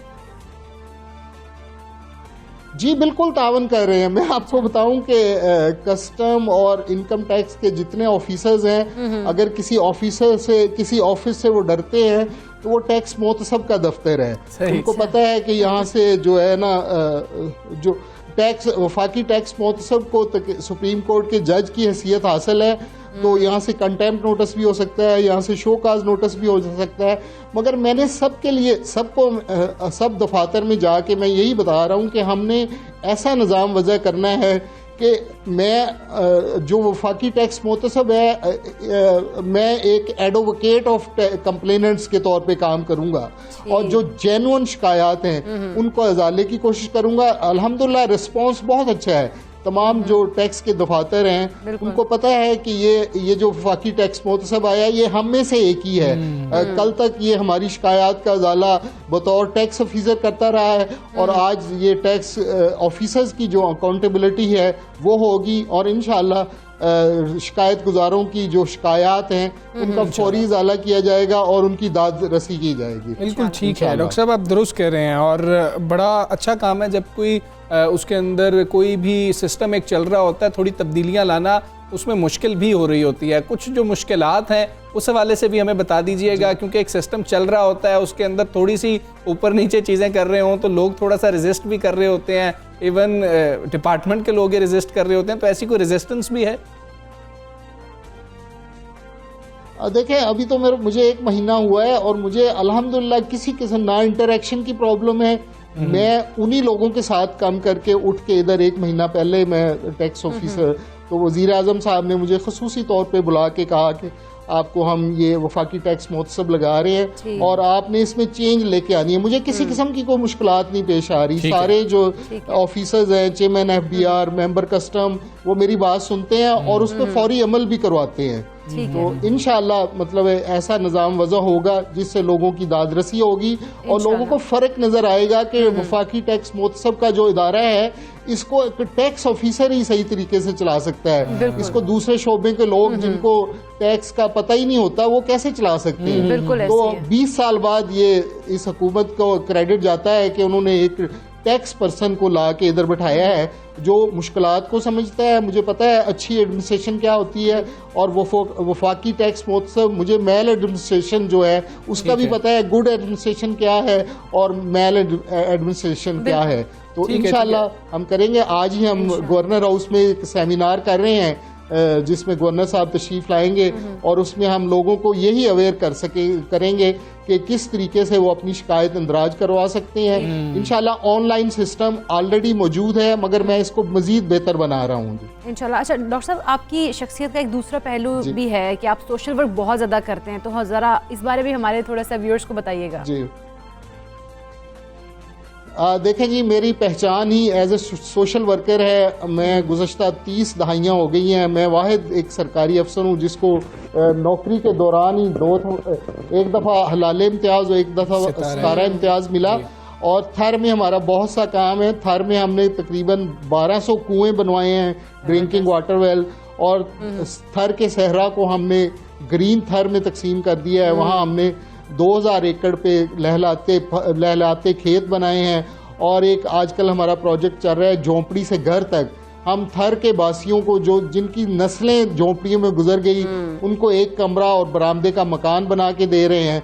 और इसके अलावा हमारी पूरे मुल्क में 40 डिस्पेंसरीज हैं। कोई भूखा ना सोए के तहत हमारा दस्तरखान लाहौर और इस्लामाबाद में काम करें। आजकल हमने एक नाजरीन के लिए ये बात बड़ी काबिले मतलब अच्छी होगी कि डेंगी के लिए हमने डेंगी के बीमारी से बचाव के लिए हमने शरबत पपीता बनाए हुए हैं और पपीते के पत्तों का ये अरक है। ये माशाल्लाह बहुत इफेक्टिव है। ये हमारा इधर हॉस्पिटल है 449 जहांजेब इकबाल टाउन, वहाँ से मुफ्त हासिल किया जा सकता है। और फिर कोविड के दौरान भी हमने बड़ा काम किया। इसके अलावा मैं मुसन्नफ भी हूँ, तकरीबन 26 मेरी किताबें हैं और वो माशाल्लाह। हाँ जी, तो अल्लाह का शुक्र है ये सिलसिला साथ साथ चल रहा है जी। माशाल्लाह जी। डॉक्टर साहब बहुत शुक्रिया आपका, आप हमारे प्रोग्राम का हिस्सा बने, वक्त निकालें और देखें अपनी जिम्मेदारियां बेहतर तरीके से सरअंजाम देना, ये ही बहुत बड़ी बात है। और फिर उसके साथ साथ सोशल वर्क आप कर रहे हैं, इंसानियत की खिदमत कर रहे हैं, उसको भी अपनी जिम्मेदारी समझे हुए हैं, तो यकीनन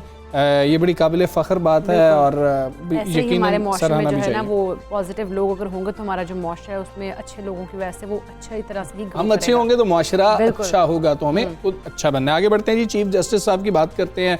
जस्टिस गुलजार अहमद साहब ने कराची में सकाफती इमारतों की देखभाल ना होने पर इजहार बरहमी किया है। बिल्कुल, और उन्होंने ये भी कहा कि कराची में हर तरफ धूल मट्टी, गंदगी और बदबू है। और सुप्रीम कोर्ट कराची रजिस्ट्री में हिंदू जिमखाना खाली कराने से मुताल्लिक केस की समाअत हुई थी, जिस सिलसिले में secretary culture Sindh, commissioner Karachi और दीगर जो हुकाम है वो अदालत में पेश हुए। चीफ जस्टिस पाकिस्तान ने शहर में सकाफती इमारतों की मुनासिब देखभाल ना होने पर सेक्रेटरी कल्चर पर बरहमी का इजहार किया था। हाँ जी, और चीफ जस्टिस पाकिस्तान ने कहा है कि शहर में बंस रोड की बात करने, पाकिस्तान चौक समेत सकाफती इमारतों की भरमार हुआ करती थी। यह वर्षा किसी और मुल्क में होता तो वहाँ की सयाहत कहाँ से कहाँ पहुँच जाती है। अब बंस रोड पर जाकर देखें हेरिटेज बिल्डिंग का क्या हाल हो चुका है। बिल्कुल, उनकर के रूम में जाकर देखिए कि हेरिटेज की क्या अहमियत है। एक एक ईंट जो है उसको महफूज रखते हैं। सिंध सेक्रेटेरिएट के पीछे देखें कि कैसी कैसी खूबसूरत इमारतें थी, सब उन्होंने कहा कि वो तबाह कर दी हैं। और कराची सुप्रीम कोर्ट रजिस्ट्री में रेलवे अराजी पर इमारत जो तिजोरी हाइट्स उसकी तामीर के केस की भी समाअत हुई और उस पर भी उन्होंने कहा कि 1 माह के अंदर जो है तिजोरी हाइट्स का जो स्ट्रक्चर है वो भी गिराने का जो अमल है मुकम्मल किया जाए। बिल्कुल, ये सारी जो सूरत हाल है इस पर हम बात करेंगे। हमारे साथ सरबराह PSP मुस्तफ़ा मौजूद है। मुस्तफ़ा कमाल साहब, अस्सलाम वालेकुम, गुड मॉर्निंग। मुस्तफ़ा भाई, जिस तरह से ये मामला है, पहले हमने देखा कि नस्ला टावर की बात हुई या उस तरह से तजावुज़ात की बात हो रही थी, अब कुछ हेरिटेज का जिक्र हो रहा है। रोम के साथ रोम की मिसाल भी दी चीफ जस्टिस साहब ने। आप क्या समझते हैं कि अच्छे तरीके से चीफ जस्टिस साहब, ये कहा जाता है कि कराची को समझते हैं, वहाँ पर पले बढ़े हैं, इसलिए जो इसका मतलब वर्सा है, जो हेरिटेज है, जो हम देखें इमारतें हैं सकाफती, उनके हवाले से भी बात कर रहे हैं, ये खुशाइंद? जी, यकीनन उनका इंटरेस्ट लेना बड़ा खुशाइन अमल है और इसमें तो कोई दो राय नहीं है। लेकिन क्या ये मसला हल भी होगा और ये चीज़ें ठीक हो जाएंगी, इस पर मेरी जो है वो थोड़ी सी डिफरेंट मुख्तलिफ राय है। वो ये कि जब तक आप बुराई की जड़ को ख़त्म नहीं करेंगे, आप इन मसाइल को जब तक आप इस पे ऑर्डर्स करेंगे तो ये कॉस्मेटिक्स से ज़्यादा और कुछ नहीं होगी ये चीज़।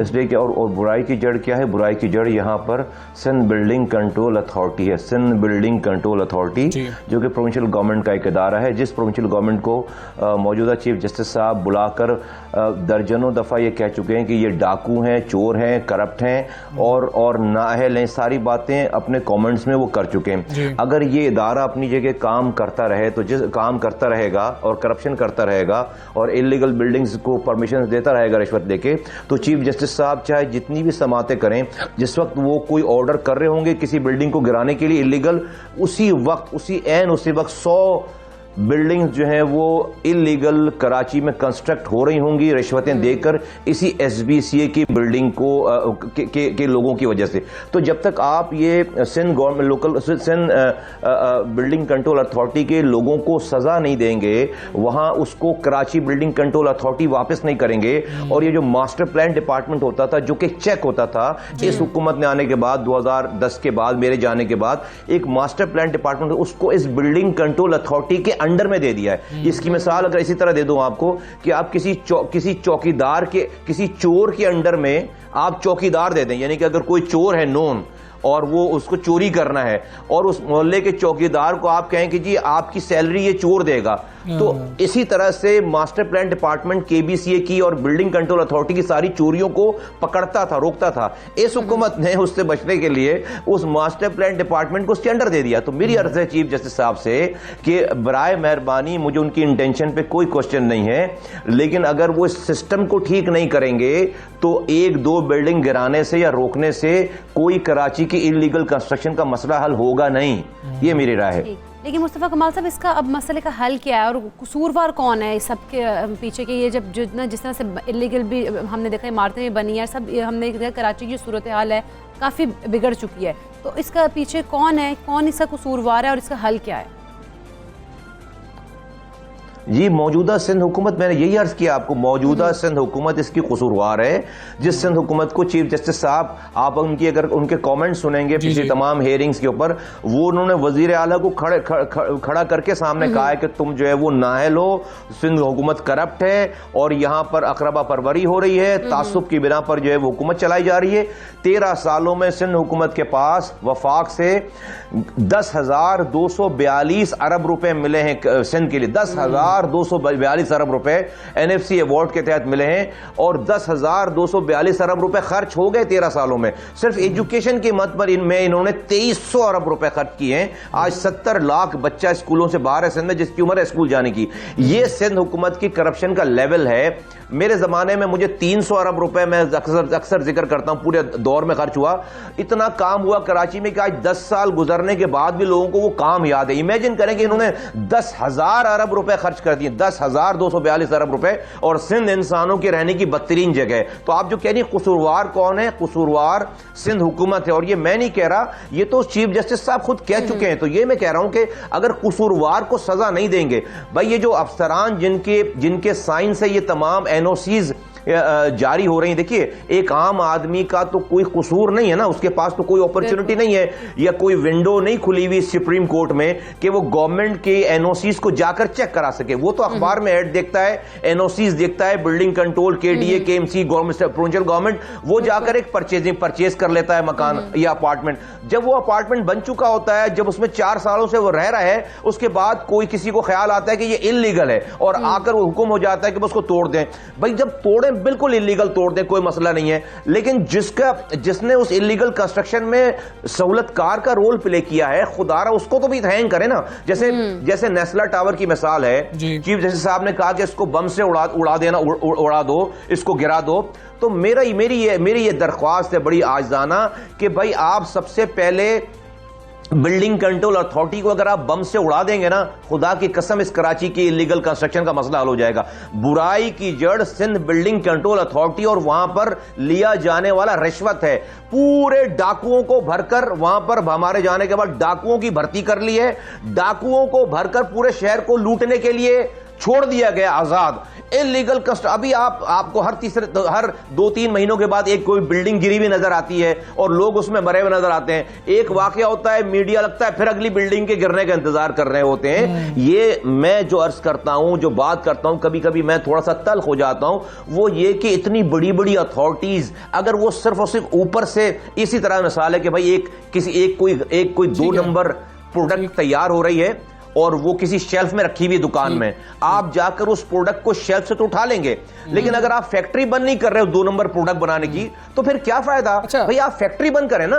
तो सिंध में बिल्डिंग की बुराई की इलीगल बिल्डिंग्स की बुराई की जो जड़ है, फैक्ट्री है, वो बिल्डिंग कंट्रोल अथॉरिटी और उसके अफसरान है। अगर आप उनको नहीं सही कर सकते तो आप इलीगल बिल्डिंग्स जो है वो आपको हजारों में गिराने पड़ेंगी। ठीक है मुस्तफा कमाल साहब, आप जिस तरह से जिक्र कर रहे थे वज़ीर आला सिंध सैयद मुराद अली शाह साहब का के और सिंध हुकूमत के हवाले से जो रिमार्क्स आते रहे हैं, कराची रजिस्ट्री में जिस वक्त चीफ जस्टिस मौजूद थे वहाँ पर उनको बुलाया भी गया, तलब किया गया, पेश हुए वो वहाँ पर, और उन्होंने कहा जी कि कुछ अफसरान हैं काम नहीं कर रहे हैं, कुछ इंतज़ामी इदारे हैं वो ठीक तरीके से काम नहीं कर रहे हैं। आपको उनका ये आर्गूमेंट अदालत में कैसा लगा? और साथ जो मतलब कि रिपोर्टिंग हो रही थी उसके मुताबिक ये भी था, उन्होंने कहा कि कुछ ऐसे मामलात हैं जो मैं इधर नहीं बता सकता ओपन कोर्ट में, वो मैं आपको बाद में बता दूंगा। तो ऐसे कौन से मामलात हो सकते हैं कि जो ओपन कोर्ट में बताए नहीं जा सकते कि एक्चुअल मसाइल के हैं? देखिए, पूरी सिंध गवर्नमेंट करप्ट है और उसके वज़ीर आला डेफिनेटली उनके सरबराह हैं, और ये तो बिल्कुल बात आया हो गई है कि पाकिस्तान में इस वक्त जो जितनी भी सूबाई हुकूमत है उसमें सबसे वर्स्ट गवर्नेंस कहीं पर है तो वो सिंध प्रोविंशियल गवर्नमेंट है। और ये सिर्फ जो है वो करप्शन नहीं कर रहे बल्कि ये तासुब की बुनियाद पर फैसले भी कर रहे हैं। फॉर इंस्टेंस, मिसाल के तौर पर 2.5 लाख से ज़ायद जो है वो नौकरियां दी गई हैं सिंध के अंदर। मुझे लोग बताते हैं कि एक सिपाही की नौकरी 25 लाख रुपए में बिक रही है, और अगर उसके कम से कम रेट उसके 12 लाख रुपए और ज़्यादा 25 लाख रुपए। अब 25 लाख रुपए देके 12 से 25 लाख रुपए देकर अगर कोई सिपाही भर्ती होगा तो वो आकर डकैती नहीं डालेगा, लूटेगा नहीं, तो और क्या करेगा? वो पहले अपने 25 लाख रुपए रिकवर करेगा, फिर उसको और भी कमाना है, इसलिए तो वो यहां पर आया है। तो वो पुलिसिंग कहां करेगा? और ये पीपल्स पार्टी की हुकूमत इसको अपनी जागीर बना रही है, और ये नस्ली बुनियादों पर, तासुब की बुनियाद पर ये हुक्मरानी कर रहे हैं, फैसले कर रहे हैं। क्योंकि कराची हैदराबाद में इन्होंने 2.5 लाख नौकरियों में से एक नौकरी भी इन्होंने नहीं दी है कराची डोमिसाइल वालों को। और ये लोग कहां जाएंगे? सुप्रीम कोर्ट के तो ऑर्डर्स आ गए हैं ना, तो उसके ऊपर हुक्म एक आ गया, इमारतें तो गिरानी पड़ेंगी, लेकिन अगर हम मुतासरिन की बात करें तो मुतासरिन की दादरसी कौन करेगा? देखिए, सुप्रीम कोर्ट की, जैसे अगर नेस्ला टावर की बात है, सुप्रीम कोर्ट के ऑर्डर में लिखा हुआ है कि मुतासरीन को मार्केट रेट्स के हिसाब से पैसे दिए जाएं, और लेकिन उनको मेरी से वर्ज ये थी कि उनको सिर्फ ये ऑर्डर लिख नहीं देना चाहिए था, बल्कि उसको इम्प्लीमेंट भी करवाना चाहिए था। प्रोविंशियल गवर्नमेंट के पास बहुत पैसे हैं, 1.25 अरब रुपए बनते हैं, 44 मकानात हैं, 1.25 अरब रुपए तकरीबन बनते हैं। 1.25 अरब रुपए सूबाई हुकूमत को कोई मसला ही नहीं है, वो पहले दे देती और बाद में बिल्डर से पैसे निकलवाते रहते। जो दूसरा पार्ट था, उस पार्ट पे पहले अमल, गिराने का और खाली कराने का अमल तो उसके बाद शुरू होना चाहिए था, जब आप उन मुतासिरीन को कॉम्पनसेट करते हैं, जिसके उन लोगों का कोई कसूर नहीं है, जिन्होंने ये मकानात खरीदे, उनका कोई कसूर नहीं है, उन्होंने तो सरकारी तौर पर सारी एनओसीज जो है वो ली हैं, देखी हैं, और वो जाकर रह रहे हैं, वो आराम से, उन्होंने तो लीगल चीज परचेज की। अगर किसी ने इलीगल कंस्ट्रक्शन की है वो बिल्डर और जिन्होंने करवाई है तो ये तो उनका कसूर। तो सुप्रीम कोर्ट को पहले इन लोगों के जमा पूंजी से जो पैसे हैं उसको दिलवाना चाहिए आराम से। प्रोविंशियल गवर्नमेंट ने कहा हमारे पास पैसे नहीं है, आपने ऑर्डर में लिखकर उसको छोड़ दिया और उसको इंप्लीमेंट नहीं कर। अच्छा, मैं फिर अगली मैंने बात कर दी, अगर एक तो ये बात सही नहीं है कि प्रोविंशियल गवर्नमेंट के पास पैसे नहीं, बिल्कुल सवा अरब रुपए किसी सूबाई हुकूमत के लिए कोई, बल्कि मैंने तो ये तक कहा है कि ये जो बिल्डिंग कंट्रोल अथॉरिटी है इसके आधे दिन की रिश्वत है, आधे दिन की, पूरे दिन की भी नहीं, आधे दिन की रिश्वत है। अगर आधे दिन की रिश्वत अगर ले आए ना तो सवा अरब रुपए बनते हैं, तो इन मुतासरीन को पैसे मिल जाए यहाँ पे, नंबर 1। नंबर 2 ये अगर नहीं भी कर रहे अगर प्रोविंशियल गवर्नमेंट वाले, तो आबाद जो कि एक बिल्डर्स एसोसिएशन का एक ग्रुप है, उनके पास हजारों बिल्डर्स हैं, उनके सैकड़ों प्रोजेक्ट चल रहे हैं, उनमें से कहते हैं कि भाई 100 लोग आप दे दें जो कि एक करोड़ रुपए यहां पर पूल करें, उस पैसे को लेकर दें, और इनके जो अपकमिंग प्रोजेक्ट्स हैं गवर्नमेंट के साथ, वो अपकमिंग प्रोजेक्ट्स में वो फीस जो उनकी माफ हो जाए, वो फीस अभी दे दें, वो पहले ले लें फीस, तो और रिश्वत भी ना दें और फीस पहले दे दें, तो इन मुतासरीन का मसला हल हो जाएगा। ये पैकेज इससे ज्यादा अच्छा सोल्यूशन और हो नहीं सकता। तो ये मुतासरीन को अगर घर वालों को घर से निकालने के से पहले अगर उनको पैसे नहीं देंगे तो ये जुल्म होगा, ये ज्यादती होगी, और ये ठीक बात नहीं है, ये फिर मजलूमों की आह लगेगी। मुस्तफा भाई, थोड़ा सा इलेक्शन के हवाले से बात कर लेते हैं, पीएसपी की स्टैंडिंग के हवाले से तैयारी कैसी चल रही है उस पर भी बात कर लेते हैं। अगर बात करें, कराची वाले याद करते हैं नेमतुल्लाह खान साहब के दौर को और मुस्तफ़ा कमाल साहब के दौर को, इन दोनों को फिर मुवाजना भी नहीं, 2 अदवार का ही किया जा रहा होता है। खैर, उस तरह से पजीराई नहीं मिली थी पिछले इलेक्शंस में देखा। अब आप क्या उम्मीद रख रहे हैं? कराची वाले ख़ास तौर पर एतमाद का इजहार करेंगे और कैंपेन चल रही है, कुछ तैयारी चल रही है, कोई रवाबित हो रहे हैं लोगों से, कुछ बड़े नाम भी शामिल हो रहे हैं, ये भी थोड़ा सा बता दीजिएगा। देखिए, ऐसा है कि हम 2016 में जब आए हैं 3 मार्च 2016 को, तो उसके तकरीबन 5 माह के बाद अल्ताफ हुसैन साहब ने मुर्दाबाद पाकिस्तान का नारा लगा दिया, और इनकी पूरी एमक्यूएम जो है वो बिल्कुल तबाह बर्बाद हो गई, और पाकिस्तान में गम गुस्सा था, और सब लोग, और उस दिन जो है वो पार्टी बैन हो जाना चाहिए थी, और उस दिन पार्टी बैन हो रही थी, और उस दिन जो है वो ये सियासत, ये एमक्यूएम की सियासत जो है वो खत्म हो रही थी, और सब कुछ जो है वो अपनी अपनी जगह पे आ रही थी चीजें। लेकिन बदकिस्मती के साथ 22 अगस्त को फारूक सत्तार को पकड़ कर लेकर जाते हैं, और 23 अगस्त को एमक्यूएम पाकिस्तान बना दी जाती है। तो आपने पीएसपी के सामने एक एमक्यूएम पाकिस्तान 23 अगस्त 2016 को लाकर खड़ी कर दी, ठीक है आपने, तो ये मैसेज चला गया सब लोगों को कि भाई जो अगली पार्टी है हमें अच्छा, मेरे बारे में तो आप शक शुबा कर सकते हैं कि पता नहीं एजेंसियां, इदारे, एस्टेब्लिशमेंट इनके साथ है नहीं है, लेकिन एमक्यूएम पाकिस्तान तो खालिद मकबूल, फारूक सत्तार कैमरों के आगे गिरफ्तार होकर जाते हैं, और कैमरों के आगे जो है जहां से गिरफ्तार हुए थे वहां से छूट कर आकर जो है प्रेस क्लब में प्रेस कॉन्फ्रेंस करते हैं एमक्यूएम पाकिस्तान बनाने की। तो एक वाज़ेह मैसेज चला गया लोगों को कि भाई now the parties, I mean people, strong लोगों की सपोर्ट जो है वो एमक्यूएम उन्होंने बनाई। फिर गवर्नर यहां पर सब बैठे हुए थे, सबको फोन कर करके कह रहे थे कि एमक्यूएम पाकिस्तान में जाओ, एमक्यूएम पाकिस्तान में जाओ। हम सब्र करके खामोशी से रहे। फिर उसके बाद 2 सालों के बाद जब आपने इलेक्शन कराया, तो कराची का इलेक्शन आपको पता है 14 सीटें पीटीआई को दे दी गई, 4 उसमें एमक्यूएम को बांट दी गई। ये सब कुछ हम सह गए। तो मैं सिर्फ ये बताना चाहता हूं, जो लोग ये कहते हैं कि पीएसपी को वोट नहीं पड़े, तो वो उसके साको सबाक नहीं देखते। तो भाई पीएसपी के अगेंस्ट आपने 3-5 महीनों के अगेंस्ट में, तो 5 महीनों के बाद ही एक पार्टी बना दी जिसका नाम एमक्यूएम पाकिस्तान है। तो लोगों को वाज़ेह मैसेज, अच्छा सॉरी 23 का इलेक्शन, उसके लिए पीएसपी की तैयारी, लोग क्या उम्मीद रखें? हाँ, मैं आ रहा हूं उसके ऊपर। देखिए, तो 2018 से 2021 आज आ गए, 3 सालों में ये तजुर्बा हो गया नाकाम। 3 सालों में पीटीआई और एमक्यूएम जिनके पास 18 सीटें थी इस शहर में, 21 में से 18 सीटें, उनका वजीर आजम, उनका गवर्नर, उनका सदर, उनके वफाकी वजीर हैं, वो 3 के बराबर का काम नहीं कर सके शहर में। उनकी नाहली की और करप्शन की वजह से पीपल्स पार्टी 3 सीटें रखने के बावजूद शहर में दंदनाती फिर रही है। तो मेरा ख्याल है कि जो इनकी कारकर्दगी है, 2023 का जो इलेक्शन है, लोगों के पास पीएसपी के अलावा कोई और चॉइस नहीं है। ठीक है, बहुत शुक्रिया आपका। पाकिस्तान से आप बात कर रहे थे और कह रहे हैं कि 2023 में कराची वालों के लिए खास तौर पर पीएसपी के अलावा ऑप्शन नहीं है। तो खैर, वक्त ही बताएगा। और उन्होंने कुछ मसाइल जो हैं उनके हल के हवाले से तजावीज़ भी दी हैं इस तरीके से, और इम्प्लीमेंटेशन की बात की है कि जो सिंध गवर्नमेंट है उसने कंपनसेट करना है लोगों को और मार्केट वैल्यू जो है उसके मुताबिक है भी प्रोविंशियल गवर्नमेंट जो है उसके पास इतना है कि वो कंपनसेट कर भी सकते हैं उन लोगों को।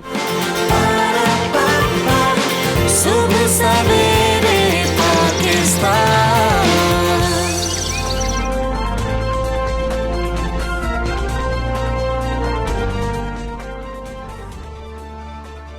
वेलकम बैक टू सुबह सवेरे पाकिस्तान। हम कुछ अब बात कर लेते हैं टैलेंट की, क्योंकि पोटेंशियल भी बहुत ज़्यादा, टैलेंट भी बहुत ज़्यादा पाकिस्तान में, और ख़ास तौर पे अगर हम लड़कियों की बात करें, ख़वातीन की बात करें, तो वो बहुत ज़्यादा जो है सामने भी आ रहा है टैलेंट उनका हमारे सामने। और ख़ास तौर पर अगर हम बलूचिस्तान की हम बात कर लें तो वहाँ पर मार्शल आर्ट्स खिलाड़ी हैं नाज़गुल हज़ारा, वो कौमी और बैनुल अक़वामी कराटे मुकाबलों में पाकिस्तान के लिए 50 से ज़ायद तमगे जीत चुकी हैं। उनकी ट्रेनिंग की वीडियोस तो देखें, मतलब कि ये क्या, मतलब कि आप देखें, आप सोच भी नहीं सकते हैं कि जी कि इतनी टफ ट्रेनिंग आप कर सकते हैं और ये कोई आसान खेल तो है नहीं। किक मतलब वो किक्स चेक करें उनकी, और वो मतलब ये देखें जी स्क्वाट जंप्स हो रही हैं, वो जगह पे कितनी टफ लग रही है, हम सब वो देखो स्क्वाट जंप्स पीछे हो रही हैं, ये देखें, और मतलब क्या बात है। और अभी हाल ही में इन्होंने बैनुल अक़वामी कराटे चैंपियनशिप में सोने का तमगा हासिल किया, और कौम के लिए नाज़गुल हज़ारा जैसी नौजवान लड़कियों का ख़ास तौर पर अगर हम बात करें, सूबा बलूचिस्तान से ताल्लुक़ रखना भी बहुत बड़े फ़ख्र की बात है, जहाँ हमें पता है कि उतनी सहूलियात मौजूद नहीं है, ख़ास तौर पे ख़वातीन के हवाले से देखा जाए नक़्लो हरकत काफ़ी हद तक महदूद है, और तरबियत के लिए भी, ट्रेनिंग के लिए यानी कि हम बात कर रहे हैं, उस तरह से सहूलियात भी मुयस्सर नहीं है। तो फिर आपने अपने जो आपका शौक़ है उसको जारी रखा, और आपका टैलेंट जो है वो पूरी दुनिया के सामने आया, पाकिस्तान का नाम आप रोशन कर रहे हैं। मतलब ये चीज़ें ट्रेनिंग वगैरह उन्होंने की, सब कुछ किया, लेकिन आप देखें कि परफॉर्मेंस देखें उनकी, उसके बाद वो गोल्ड मेडल भी लेके आ रही हैं, और 50 से ज़्यादा उन्होंने जो है वो कौमी और बैनुल अक़वामी जो है मेडल्स वो जीते हैं। तो ये मतलब क्या बात है। वैसे बलूचिस्तान के अगर वो कराटे बहुत अच्छा खेलती हैं, तो मुहतात रहते हुए हम उनसे सवाल कर रहे होंगे, क्योंकि वो इतना बेहतरीन, वो हमने देख लिया है, उनकी ट्रेनिंग भी हमने देख लिया है। तो नाज़गुल हज़ारा को शामिल गुफ्तगू करते हैं। नाज़ अस्सलाम वालेकुम, गुड मॉर्निंग। हमने आपकी वीडियोज़ देखी हैं, और वैसे तो आपको मुबारक हो कि आपने इतनी कामयाबियाँ हासिल की हैं। हमें थोड़ी सी कहानी तो बताएं कि शौक़ का आगाज़ कैसे हुआ, फिर ट्रेनिंग कैसे होती रही, और आज आप इस मकाम पे मौजूद हैं। बिस्मिल्लाहिर्रहमानिर्रहीम, अस्सलाम वालेकुम, गुड मॉर्निंग। बेसिकली जो मतलब मैंने स्टार्ट किया था, मैंने 2008 से तकरीबन स्टार्ट किया, और अब तक मैं मतलब कराटे खेलती हूँ।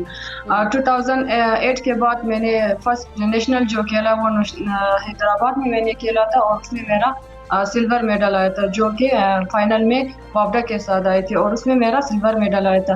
फिर उसके बाद मैं 2015 तक बलूचिस्तान के लिए खेलती रही। बलूचिस्तान के लिए हमें हमेशा 3 मेडल या 2 मेडल लाजमी सिल्वर मेडल लेके आती थी। उसके बाद फिर मैंने वापस ज्वाइन किया, अब मैं वापडा की तरफ से खेलती हूँ, और माशाल्लाह मैं अनबीटन चैंपियन हूँ अब तक। ज़बरदस्त। नाज, हमें ये बताइएगा कि इसकी जो ट्रेनिंग करती हैं उसको कितना टाइम देती हैं और कितनी टफ होती है ये? इतना टफ नहीं होता, क्योंकि मतलब जो पेशेंट होता है वो जब हम लोग मतलब जो इंटरेस्टेड होते हैं वो करते हैं। हम जब ट्रेनिंग करते हैं, अगर हमें मेल ट्रेनिंग करवाते हैं या फीमेल, तो हम करते हैं, क्योंकि हमारे लिए कोई फर्क नहीं पड़ता, शुरू से हम करते आए, तो वो हमारे लिए अभी इजी है। ठीक है नाज, ये बताइए इंस्पिरेशन कौन था, मतलब कहाँ से इंस्पिरेशन मिली कि ये करना है? आप बचपन से कर रही हैं, लेकिन इंस्पिरेशन तो कहीं से मिली होगी आपको। बचपन से कर रही हूँ, लेकिन उस वक्त मुझे इंस्पिरेशन का कोई मतलब, मुझे मतलब भी नहीं पता था कि ये किस तरह होता है। जब मैं एडमिशन के लिए, कि मुझे बस शौक था कि मतलब जो लोग इस तरह मतलब फास्ट होते हैं, इस तरह वो उछल कूद करते हैं, मुझे बस ये पता था कि मुझे फिट बनना है। फिर उसके बाद जब मैंने खेलना स्टार्ट किया, हमारे जो उस्ताद गुलाम अली हज़ारा है, उनसे ट्रेनिंग लेती थी। फिर उसके बाद मुझे मोटिवेशन का मतलब पता चला, जब हमारे उस्ताद हमें ट्रेनिंग करवाते थे और हमें ये मोटिवेट करते थे कि आप लोगों ने लड़ना है, हर हाल में लड़ना है और जीत के आना है। आप लोग अपने एक सिटी तक इसके लिए मत जाओ कि आप लोग एंजॉय करो, ये करो, मेडल के लिए जाओ और वापस मेडल के साथ ही आना है। ज़बरदस्त ज़बरदस्त। अच्छा नाज, जिस तरह से आपने कहा कि आपको तो उस टाइम इंस्पिरेशन का मतलब भी शायद नहीं पता होगा, लेकिन अब आप क्योंकि जहाँ पर रह रही हैं वहाँ पर आप बहुत ज़्यादा लोगों की, लड़कियों की खासतौर पर इंस्पिरेशन बन चुकी होंगी, तो उन लड़कियों को आप किस तरह से उनको हौसला बढ़ाती हैं कि आप लोग भी आओ? और बाकी अगर फैमिली की बात करें तो कितनी सपोर्ट करते हैं फैमिली वाले? ये इस तरह है, मतलब बलूचिस्तान में जो अब माशाल्लाह खवातीन या ये फीमेल्स है, ये लोग अभी अभी एक्सरसाइजेस करते, स्पोर्ट्स में काफी ज्यादा आगे आ रहे हैं। और पहले इतना ज्यादा नहीं था, अवेयरनेस नहीं था, लेकिन अब बहुत ज्यादा हुई है। मतलब फीमेल जो फैमिली भी है वो भी सपोर्टिव हुए हैं। पहले जो हम लोग खेलते थे हमारे फैमिली भी सपोर्टिव नहीं हुआ करते थे, लेकिन अब माशाल्लाह सपोर्टिव है और माहौल थोड़ा बहुत चेंज हुआ है। जिस टाइम से हम खेल रहे थे मतलब उस टाइम से अब तक काफी चेंजेस आए बलूचिस्तान में। ठीक है, कोई गोल होता है ना, जब भी आप कोई काम कर रहे होते हैं, आपका कोई पैशन होता है, या इवन आप नौकरी क्यों ना कर रहे हो, आपके गोल्स होते हैं जिनको अचीव करना होता है। तो ऐसा कौन सा गोल है जिसको अचीव करने के लिए नाज जो है वो मेहनत कर रही हैं? वैसे तो इस तरह है, हमारी जब भी नेशनल चैंपियनशिप होती है या फिर हम अगर बाहर कोई इंटरनेशनल टूर होते हैं, उसके लिए हम इस तरह नहीं है कि हमारा स्पेसिफिक टाइम हो, ये इस चैंपियनशिप के लिए हम तैयार रहेंगे। हमारा इस तरह हम रेगुलरली ट्रेनिंग करते हैं, कभी हम मतलब हम ट्रेनिंग कभी नहीं रुकते। अगर चैंपियनशिप हो या ना हो, हम हमेशा एक्सरसाइज करते और कराटे की ट्रेनिंग लेते रहते हैं। बिल्कुल। अच्छा, जैसे आप कह रही हैं ट्रेनिंग भी लेते रहते हैं, एक्सरसाइज वगैरह करते हैं, तो सहूलियात क्या आपको मिल रही होती हैं? मतलब पूरी सहूलियात वहाँ पे मौजूद होती हैं, या फिर अभी आप लोगों को इतनी सहूलियात नहीं हो रही होती, लेकिन फिर भी आप लोग अपना काम कर रहे होते हैं?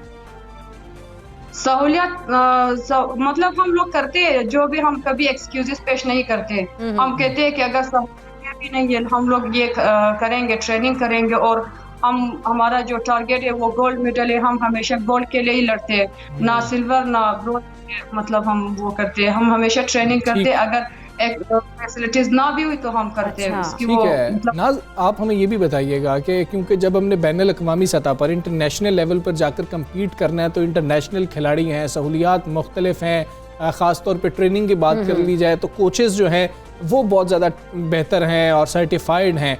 कभी लगता है कि बाहर जा कर के हमें भी अगर ऐसे कोचेज़ मिल जाएं जिन्होंने सर्टिफिकेशंस कर रखी हों, जो इंटरनेशनली जाने जाते हैं, तो शायद पाकिस्तान के अंदर जो खिलाड़ी हैं उनकी परफॉर्मेंस यकसर मुख्तलिफ हो जाए और उसको बहुत बूस्ट मिले।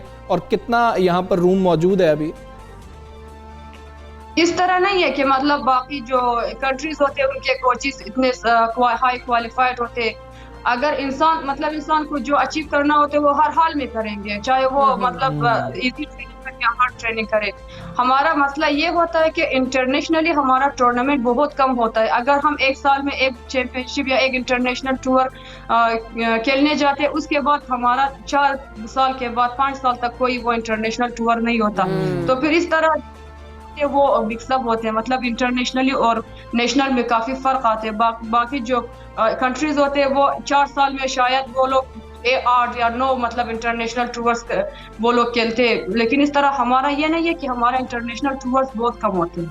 अच्छा नाज, हमें ये भी बताइएगा कि जो लड़कियां वहाँ पर सीखना चाहती हैं या फिर वो आगे बढ़ना चाहती हैं, उनके लिए आप कोई क्या काम करें? कोई ख़ास तौर पे उनके लिए भी आप काम करती हैं, या फिर आप सिर्फ सारी तवज्जो अपने लिए रखती हैं कि अपनी ट्रेनिंग सिर्फ पे काम कर रही होती हैं आप?